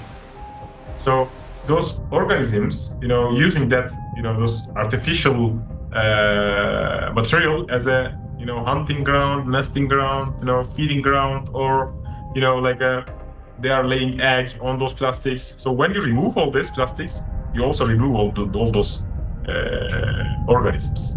So because removal itself also another problem. So once plastics get in the environment, there is no proper and harmless way of removing these plastics from those environments. Moreover, a significant portion of plastics has already broken down into micro and nanoparticles that now lie on the seabed, drift through the water column, have entered the bodies of marine organisms, and become part of the global cycle of matter. These particles cannot be captured with nets or collected manually. This means that simple mechanical removal of plastics from the environment, even under the most optimistic scenario, will not solve the problem. We are no longer dealing with debris that can simply be picked up, but with nanoparticles carrying an electrostatic charge. This nanomaterial has already become embedded in every living thing on the planet. And even if we succeeded in removing every plastic bottle and every wrapper from the ocean, one question would still remain. What happens next? We still do not have a safe method for disposing of the mountains of plastic waste we would collect. There's mismanaged waste on land all around the planet in informal dump sites. Some waste has been incinerated, some of it commercially in incinerators that may or may not have appropriate screens and filters to collect associated chemicals that might be released. But of course, a lot is burnt in open burning scenarios in countries that are not wealthy enough to own the appropriate waste management facilities to deal with the plastic waste that is exported to them by other nations. And then some of it, of course, will have gone into so-called recognized waste management systems, but which might include burying it beneath the ground in landfill, where, of course, it could return to present problems in the future, or indeed incinerating it in commercial incinerators. But depending on the quality of incinerator, of course, there's concerns about the emissions from those incinerators. Burning plastics, whether in backyard fires or industrial incinerators, does not solve the problem. It merely transforms them into a more dangerous form. When heated or burned, large plastic items break down into micro and nanoplastics that disperse into the air, settle onto surfaces, and enter water and soil with precipitation. The apparent disappearance of plastic in flames is an illusion. Burning simply accelerates the fragmentation of plastic into the tiniest particles many times over, into the very micro and nanoplastics that pose the greatest danger to human health. And it is precisely these electrostatically charged particles that can penetrate deep into the body, including the brain and other cells, where they trigger a wide range of diseases. When you put plastic in a recycling facility, at first they will shred big plastic to generate flakes and small pieces of plastics, and then during that shredding, they also use for washing. They have to wash to remove some unwanted material on plastics. During that washing, material lose many. The huge percentage of the total mass. So those lost material will go to the wastewater stream. Recycling activities, practices, feeding microplastic pollution in the waterways. A simple and regular recycling facility can generate billions microplastics and then release into the either wastewater stream or waterway. And unfortunately, what I see with some of the things that are claimed to be a solution is that they're not necessarily properly tried or tested before they're put into the market, and there may then be potential for unintended consequences. Pyrolysis. At first glance, it looks like a technological miracle. We take plastic waste, heat it to 800 degrees Celsius without oxygen, and obtain fuel. Instead of piles of garbage, we get gas, liquid, and a small carbon residue. Sounds promising, doesn't it? But this technology has a flip side, an invisible and far more dangerous one. During high-temperature decomposition, plastic does not simply disappear. Pyrolysis is accompanied by emissions of dioxins and furans, some of the most toxic substances on the planet. They are carcinogenic, disrupt the endocrine system, and can accumulate in human tissues. They are hazardous even at low concentrations. Even if you manage to obtain 600 liters of liquid fuel from 1 ton of plastics, the price of such fuel is a threat to human health and life. By relying on such disposal methods, we're only accelerating the transformation of plastics into an invisible, yet far more dangerous form.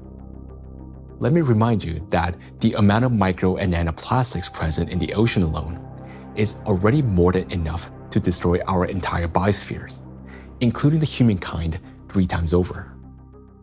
Meanwhile, microplastics continue to disintegrate, generating vast amounts of nanoplastics. Recall Dr. Kenner's example. A single microplastic particle can fragment into billions of nanoparticles. And with countless microplastics already present everywhere, constantly breaking down into even smaller fragments, this process is driving the destruction of humanity and of everything around us. Today, many people have started turning this crisis into a business, inventing all sorts of methods that supposedly remove microplastic from the body. And people are willing to pay large sums for these treatments. But the real question is, do they actually work? False hope. Today, in healthcare and even in some scientific circles, there's growing discussion about alleged methods to cleanse the human body of microplastics. A variety of approaches are being promoted, including plasmapheresis, hemosorption, mechanical filtration devices, dietary adsorbents, and so-called natural supplements claiming to detoxify the body. At first glance, it all sounds reasonable. If there's something toxic in the body, it should be removed. But the truth is that these methods don't actually solve the problem. I don't think any scientifically proven techniques exist to filter out the micro nanoplastic from the blood. It gets deposited in the organs themselves, which is not really something you can filter out by sending the blood to some filtration machine. Nanoplastics have already penetrated inside human cells. They are not just circulating in the bloodstream like an unwelcome guest you can simply escort out. They have become part of the body's internal environment. Yes, we can cleanse the blood with sorbents or filter plasma. But how effective can such procedures truly be? We started this plastic production and the usage of these materials, which have a lot of, positive effects. That we in the hospital, I just, when I look around in my, daily work environment, I guess that 80% of everything I touch in the hospital is of plastic, starting with my gloves. And probably 80-90% of the machine itself is made of the plastic. And that's a very important point for healthcare. What's more, the very solutions used for blood purification procedures also contain plastics. When you get sick, you are going to a hospital, you probably will go to the hospital for treatment, and then they will give you some solutions, some infusions, like they will put something inside your vein, and then they transfer some liquid from plastic package to your blood system. So those intravenous solutions has at least 62 microplastic particles per liter. So this is direct transfer exposure microplastic to human system, blood system. So we end up with a paradox. We are using plastics to try to eliminate the consequences of plastics. Such procedures may indeed reduce the overall toxic load, but they don't address the core issue. They don't extract plastic from cells, don't neutralize its electrostatic charge, don't restore disrupted signaling pathways, and don't protect the brain, immune system, or mitochondria. An individual has every right to try such methods. It is their personal choice, but it's important not to harbor illusions. Those procedures will not restore lost health.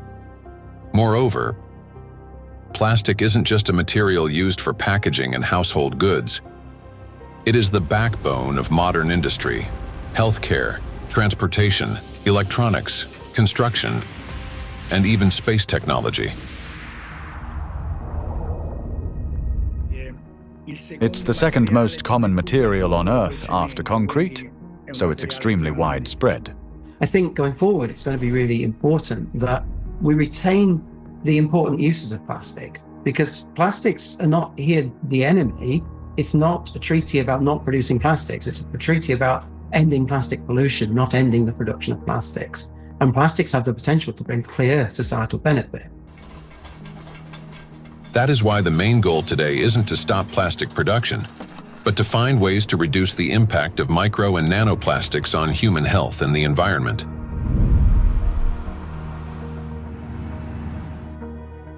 Creating false hope is extremely dangerous. It arises from a misunderstanding of reality and from basic ignorance.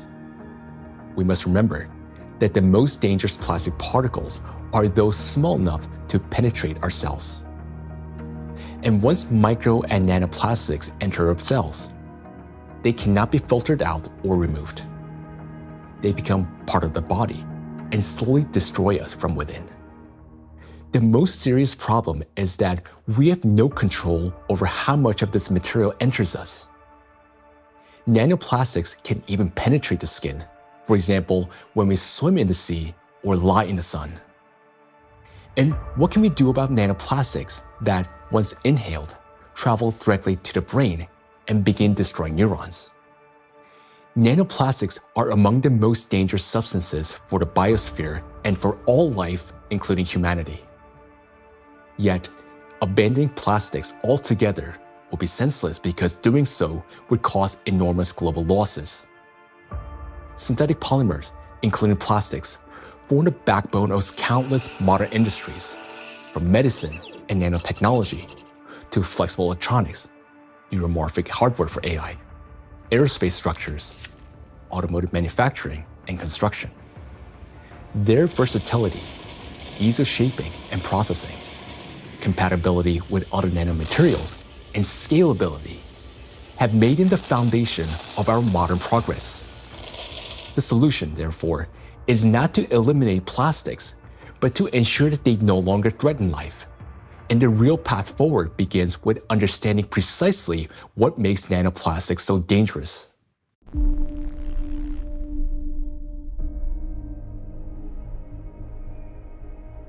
Now, we already know that electrostatic charge is the basis for their destructive power. It is this charge that allows plastic particles to cling to membranes, cross biological barriers, including the brain, bind to proteins, and interfere with genetic processes. The charge transforms plastic from something inert into a tiny, yet powerful destructive force within the biosphere and humankind.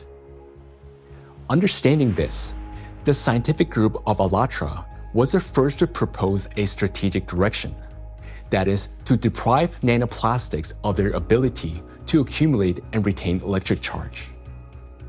Note that countless nanoparticles exist around us, yet most do not penetrate or destroy our cells. Only plastics do because of their electrolyte behavior. Thus, if we can eliminate this property, then we can turn micro nanoplastics into inert and harmless particles that no longer pose danger to us or to the biosphere. Now, how did the scientific group of ALLATRA come to understand this and become the first to propose a solution? The answer goes back many years and to the work of Dr. Igor Danilov, a vertebrologist and researcher who spent many years studying spinal diseases. Over 20 years ago, he was actively engaged in scientific research focused on investigating degenerative processes in intervertebral discs. His work included a comprehensive experimental and clinical study to understand morphological and biochemical changes occurring in the nucleus pulposus, intercellular substance, and cartilaginous tissue of intervertebral discs. While studying cellular processes, Dr. Danilov focused on immune regulation and pathological reactions that could trigger cell degeneration. He noted that mitochondrial dysfunction was one of the main drivers of these changes, and this insight became the starting point for investigating what might be disrupting cellular function. Dr. Danilov frequently visited specialized laboratories, and in the course of detailed analyses, he found foreign particles inside the cells, which he later identified as plastic. This discovery became a key moment in his research, as he began to analyze possible mechanisms by which plastics affect cells. Through his investigations, Igor Danilov determined that the negative impact of tiny plastic particles on cells stems precisely due to the damage they cause to mitochondria.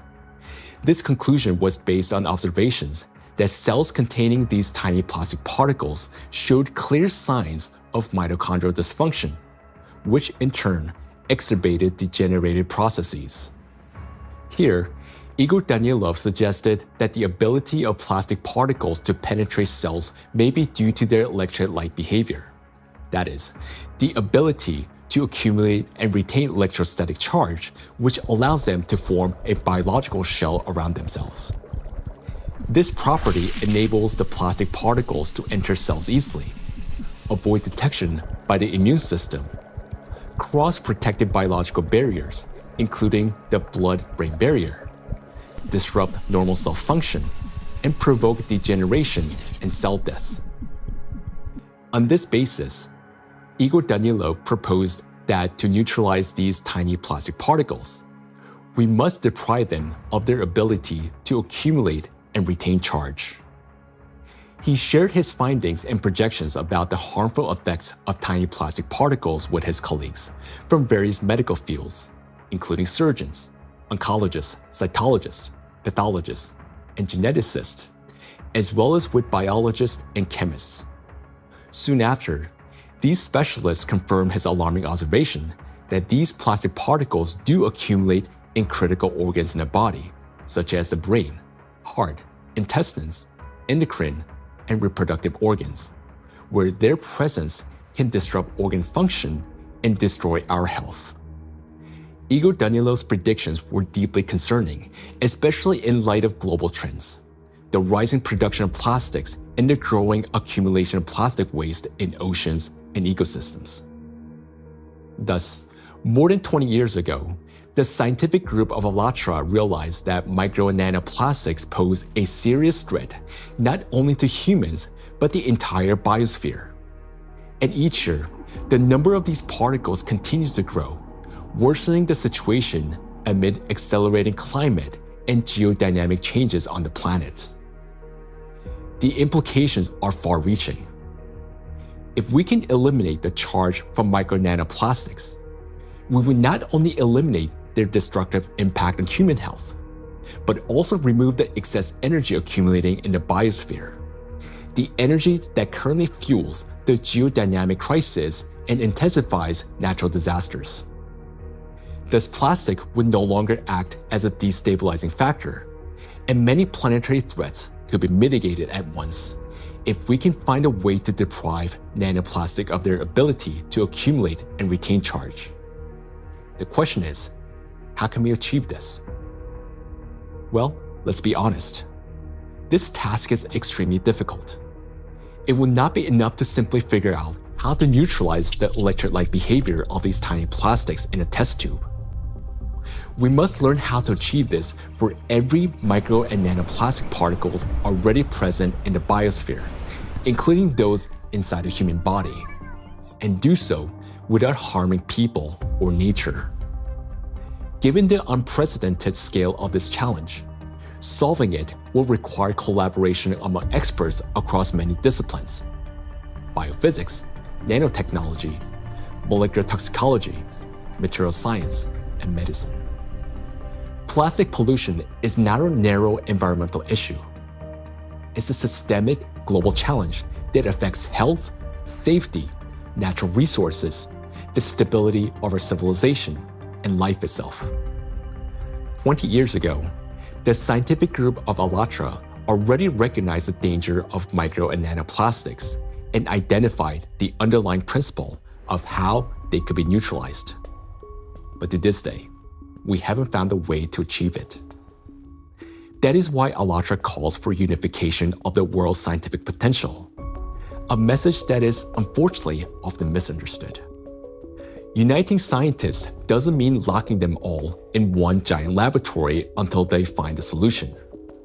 Rather, it means fostering open international collaboration where experts from different fields freely share knowledge and work together toward a common goal. It's about aligning research methods, promoting open data exchange, developing compatible monitoring tools, and making coordinated policy decisions. The scientific community has already proven that such collaboration is possible when humanity unites around a common goal. Consider the Human Genome Project. Hundreds of institutions across dozens of countries, operating under unified data standards, achieved a breakthrough that transformed the course of science and medicine. In the same way, addressing the plastic crisis will require global cooperation, a collective effort to protect both ourselves and our planet. The ALLATRA International Public Movement actively supports the initiative of Pope Francis, Laudato Si, which seeks to raise the awareness of the importance of protecting our common home, the planet Earth. It is very important to emphasize that Laudato Si is far more than just a call to care for nature. It is a practical and scientifically grounded guide, a roadmap for transforming our world and creating a better world for future generations. The encyclical provides a clear direction toward a sustainable future, uniting ecology, climate justice, and humanity's shared responsibility for protecting our common home. The ALLATRA movement, fully embracing these principles, views Laudato Si as a powerful catalyst for global cooperation in addressing environmental and social challenges, and preserving the delicate balance of our planet. Cardinal Peter Turkson, the Chancellor of the Pontifical Academy of Sciences, is widely recognized for his dedicated work in ecology and social justice. Thanks to his educational efforts and tireless advocacy, the encyclical is widely disseminated worldwide as a practical guide for safeguarding our planet. It is a great honor for us to introduce Cardinal Peter Turkson, who will speak about the efforts being made to promote the encyclical Laudato Si and to put its principles into practice. So, question is, how can we get Laudato Si to be widely read? Of course, it's a book that is there. I have presented it at the United Nations. I presented it at UNESCO in Paris. I presented it at Davos World Economic Forum. So I've talked about Laudato Si in several environments. I've also had a chance to present it even in university groups. Ohio State was the first group that wanted to hear about Laudato Si. And since then, I've been in Dayton, I've been in San Diego. And therefore, to get Laudato Si well known, we decided to create what we call Laudato Si Action Platform, which identified, in fact, 7 actors of Laudato Si. So churches means churches, mosques, synagogue, all places of worship, places of studies, basic university type of studies, educational centers, offices and factories. So we identified these 7 groups and say, okay, follow a team for 7 years and see what you get. Okay, all of that was to popularize the content of the encyclical Laudato Si and to encourage and enable people to put it into action or practice. So it's not just something written, but something that is actionable. And 10 years now, Okay, this is 2025. ALLATRA was published in 2015. It's difficult to identify or talk about places we still have not heard of it. Personally, and from the point of view of our force, we've had occasion to kind of talk about this to different audiences and constituencies, but I still would not say that because of that it's known worldwide and by everybody and for everybody. We've tried our best and we'll continue to talk about it. And Pope Francis, to give this a big push, decided to create what they call Borgo Laudato Si. Over here in Rome, another initiative to get it known is being the development of what they call Laudato Si diploma. There are various initiatives trying to do this. And the moment we get this established in universities, it attracts a lot of young people. And so, it becomes an occasion to spread knowledge of Laudato Si words. For its scientific and social contribution to the protection of our planet, ALLATRA received the blessing of His Holiness, Pope Francis. This spiritual encouragement to continue working toward the preservation of our planet greatly inspired the participants of ALLATRA and motivated them to pursue a deeper research into the problem of nanoplastics, a growing threat to all humanity and its future. This effort resulted in the publication of the scientific report, Nanoplastic in the Biosphere, from Molecular Impact to Planetary Crisis. And this was presented for the first time in May 2025 at the International Conference of the Centesimus Annus Pro Pontifex Foundation in the Vatican by the President of ALLATRA, Marina Ovtsinova. This documentary is based in part on that scientific report. Such fundamental study into the threat of nanoplastics became possible through the international cooperation between the scientific group of ALLATRA and the Bolivian Catholic University, San Pablo. We are a research team from the Bolivian Catholic University, San Pablo in Cochabamba. Our work seeks to understand how micro and nanoplastics circulate through our environmental matrices, how they interact with other pollutants, and what implications this has for human health and the biosphere. As part of the academic cooperation between the Bolivian Catholic University, San Pablo, and ALLATRA, we jointly prepared the report, Nanoplastics in the Biosphere, From Molecular Impact to Planetary Crisis. For the first time, a single document brings together comprehensive data on how micro and nanoplastics spread through the biosphere, enter food chains, and harm human health and ecosystems. The report is the result of an extensive interdisciplinary analysis that encompasses ecological, climatic, medical, physical, and chemical aspects of the harmful impact that micro and nanoplastics exert on the biosphere and human health. The global threats facing humanity require united international action. And today, we have a clear direction. Thanks to the scientific group of ALLATRA, we not only recognize a problem, but understand its underlying physical nature, the electric charge that gives nanoplastics their destructive power. By addressing this cause, that is, by removing that charge and disarming the killer, we can give the biosphere and ourselves a chance to prevail. So we must use the time we still have. And this is not an exaggeration. Our cognitive abilities are rapidly declining, and this is serious. It is a result of nanoplastics accumulating in our brains. You may already notice it in yourself and those close to you. Unless we act, it will only worsen year after year. And now, you will learn why. The age of intellectual extinction. Throughout the 20th century, scientists observed a trend. Since 1932, IQ scores had been steadily rising. This phenomenon became known as the Flynn effect. However, among generations born after the 1970s, the rise in IQ has reversed to a gradual decline. Mandatory IQ tests for military personnel in various countries show a decline in scores since the mid-1990s. According to another study conducted between 2006 and 2018 at Northwestern University, Americans showed a decline in IQ across 3 out of 4 cognitive areas. This decline in average IQ has been termed the reverse Flynn effect. In 2025, the scores of U.S. high school students on major math and reading tests dropped to the lowest levels ever recorded. Their average math score was the worst since the current version of the test was introduced in 2005, while reading scores were the lowest since testing began in 1992.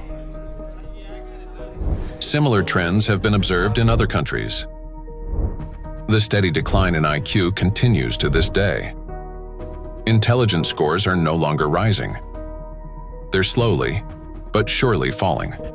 But what lies behind this troubling trend? One important correlation stands out. The decline in average IQ coincides with the exponential rise in plastic production and pollution. Take a look at the graphs. The more plastic, and therefore the more micro and nanoplastics in the environment, the lower the IQ. This shows a clear link between increasing the amount of plastics and declining cognitive abilities. And that is deeply alarming. This isn't just a statistical correlation.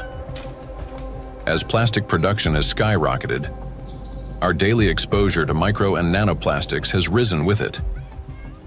Charged plastic particles can easily pass through biological barriers, including the blood-brain barrier. Once inside the brain, nanoplastic particles accumulate not only in neurons, but also in glial cells, the very cells that nourish and protect neurons and help form neural connections. There are many more glial cells in the brain than neurons themselves. Electrostatically charged nanoplastic disrupts the function of glial cells, triggering inflammation and chronic stress, setting off a continuous cycle of destruction inside the brain itself. For the brain, chronic stress and inflammation are like a computer running on a critically low battery. When the battery is nearly drained but dozens of programs are still running, the system automatically switches to power-saving mode, shutting down energy-intensive applications to avoid overheating or freezing. Our brain works in a similar way. When stress and inflammation reach a critical point, the brain, like a computer, will eventually shut down its most energy-demanding regions to survive and conserve energy. The first to go offline is the prefrontal cortex, the youngest and most complex part of the brain. It's considered the control center, responsible for such essential functions as intelligence, behavioral regulation, and the ability to think logically, consistently, and rationally by comparing facts and drawing conclusions.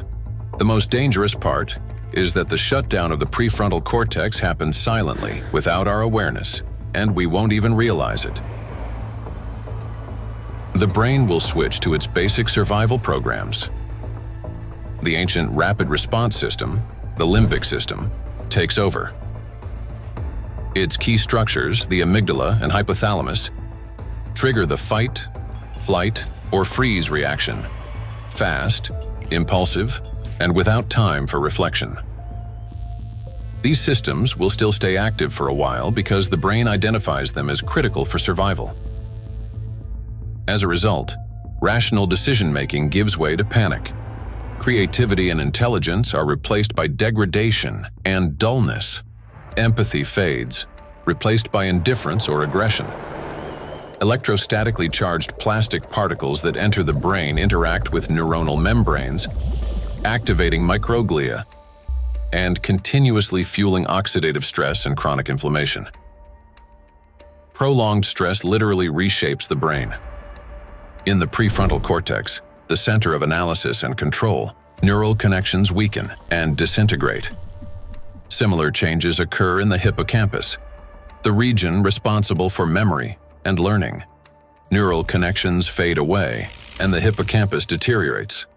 In the amygdala, the centers of fear and anxiety.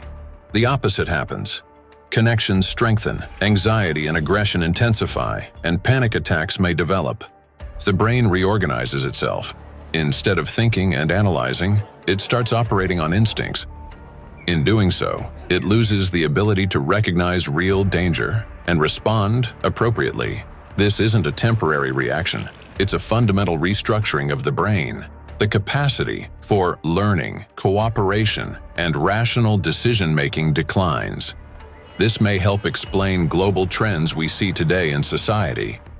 A decline in average intelligence, a rise in anxiety and depression, an increase in aggression, impulsivity, and issues in social relationships. As the amount of plastic in the environment continues to grow, the reverse Flynn effect will only become more pronounced. People won't just become less intelligent, they won't even realize it. They'll become captives of a reality distorted by their own brains. As a result, humanity will lose the ability to perceive the world, events, and even obvious threats adequately. They'll no longer be able to connect facts logically, and therefore will lose the ability to make sound decisions. That will mark the end of human thinking. Our cognitive decline is already underway. This is not a prediction, but reality. Plastics are making us less intelligent and less capable of responding to crises. They're damaging the regions of the brain that are responsible for memory, attention, problem-solving, and creativity. The very abilities we urgently need to achieve scientific breakthroughs and to find a way to neutralize the threat posed by micro and nanoplastics. And we have very little time left to make the right decisions. Yet, the loss of intelligence is not the worst that awaits us. Prolonged exposure to micro nanoplastics and their accumulation in the brain that leads to gradual failure of even our most basic survival functions. In other words, we risk losing not only our ability to think, but our very ability to live. And if that sounds like an exaggeration, consider the bees. Because their body mass is much smaller, the concentration of plastics in their brains is much higher. They already live in the world that we are now rapidly entering. Microplastic can enter a bee's body through its thin cuticle, or along with food. And within just 72 hours, it reaches the brain. From there, as in humans, it triggers synaptic damage, neuroinflammation, cell death, and neurotransmitter disruption. The bee loses body mass, its metabolism slows, and its immunity weakens.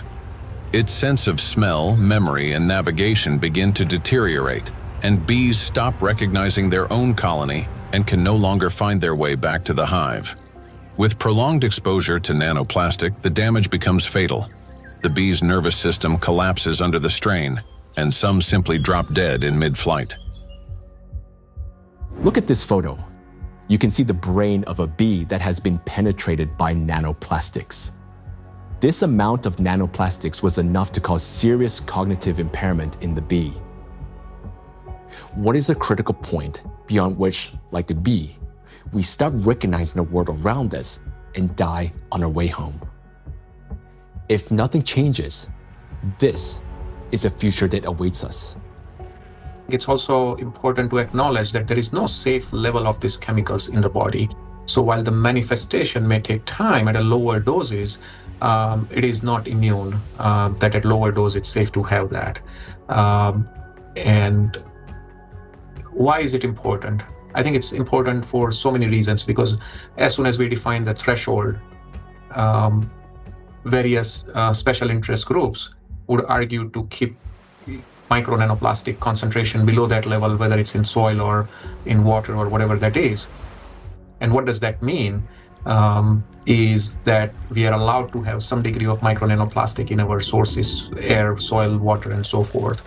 But it's a cumulative impact, we have to remember. It's not a particular threshold at any given point in time in the source of whatever we are consuming but it's a cumulative impact in our brain. And we don't know that, honestly, because it's the factor of time there is going to be different for B than for a young child who doesn't have a fully developed brain versus an adult brain. Let us recall that a single nanoplastic particle in the human body is not equivalent to one dead cell. After destroying one, the same particle does not stop. It continues traveling through the body, killing one cell after another. So even the tiniest amounts of nanoplastics will damage the brain. And that's why there's no such thing as a safe concentration. And there will never be. The only difference lies in the rate of destruction. That is, the more nanoplastics there are, the faster the process. These plastic particles destroy the biosphere and the cells within our bodies.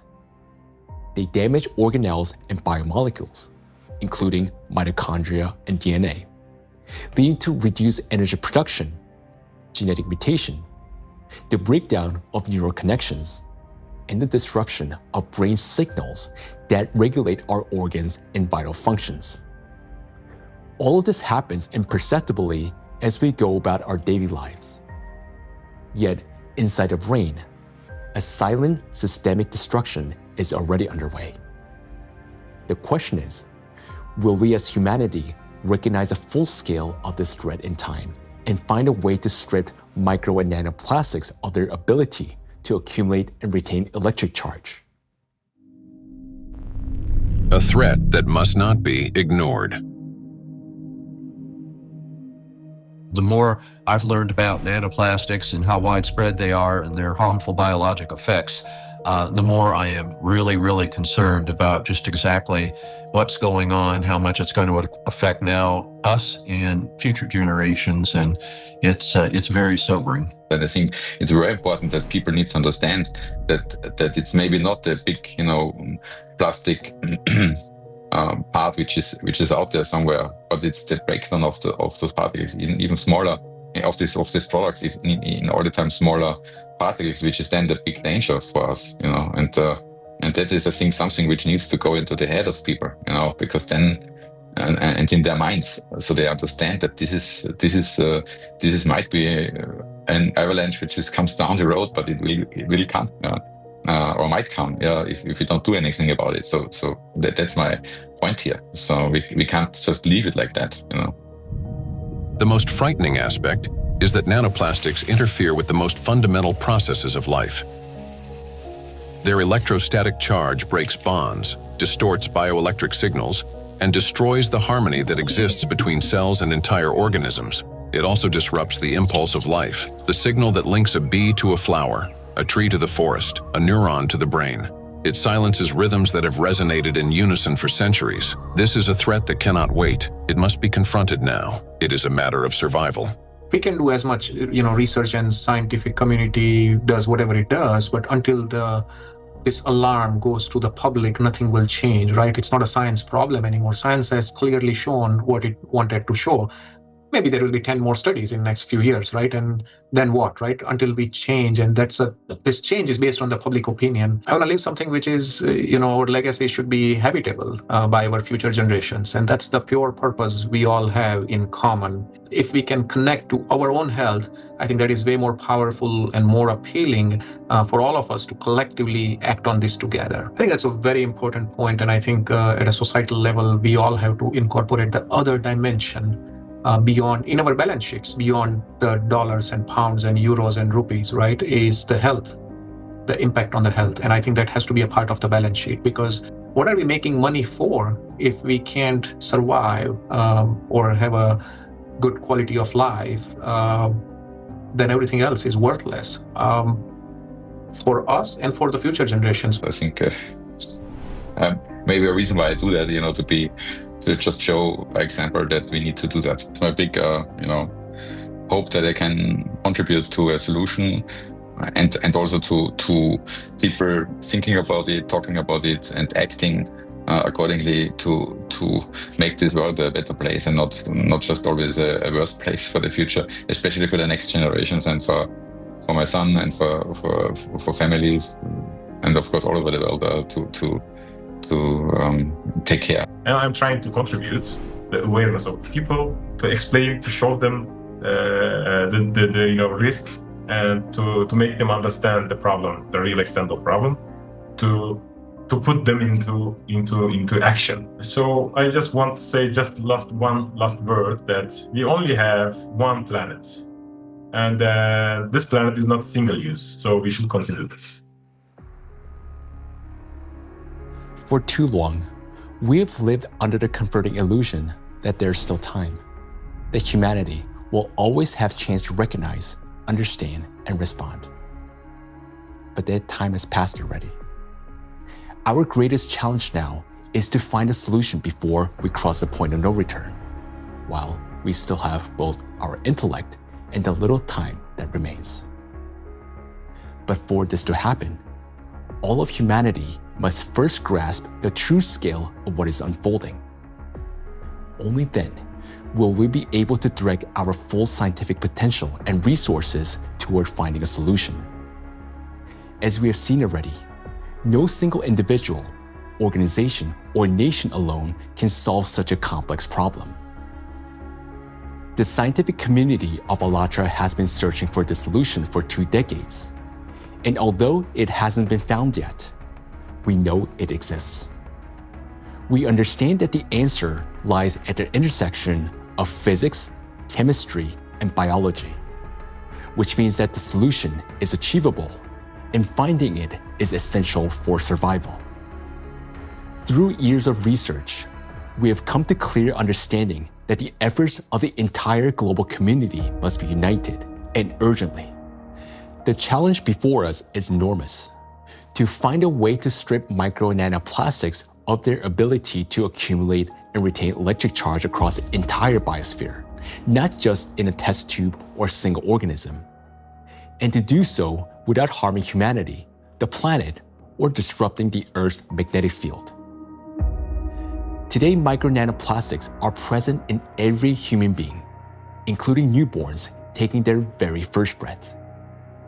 In fact, unborn children developing in the womb are already exposed to these tiny particles, and even human eggs and semen are now contaminated and impacted by nanoplastics.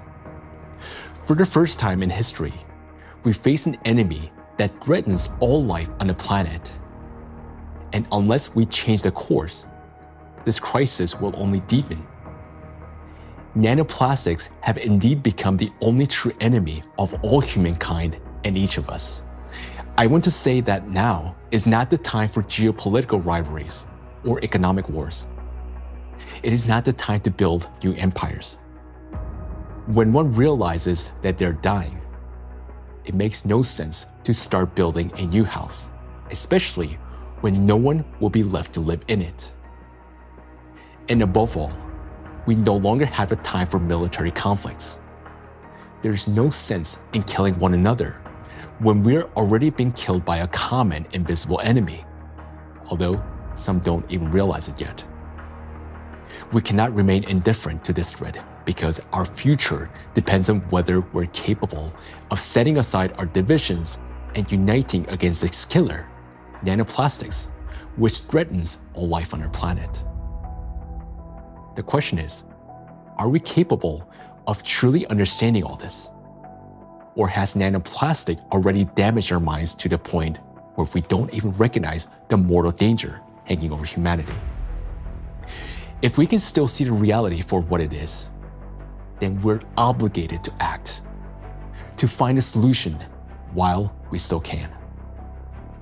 We cannot shift this responsibility to the next generation, because if we fail to find a solution now, there will not be any true generation. And knowing this, giving up would mean betraying ourselves, our families, our children, and all of humanity, condemning all life on this planet to slow and inevitable death. Each of us, if still capable of understanding this threat, can contribute something meaningful to this effort. Only by acting together can we solve this monumental challenge and preserve the most precious thing that we have, life itself. Life is worth fighting for.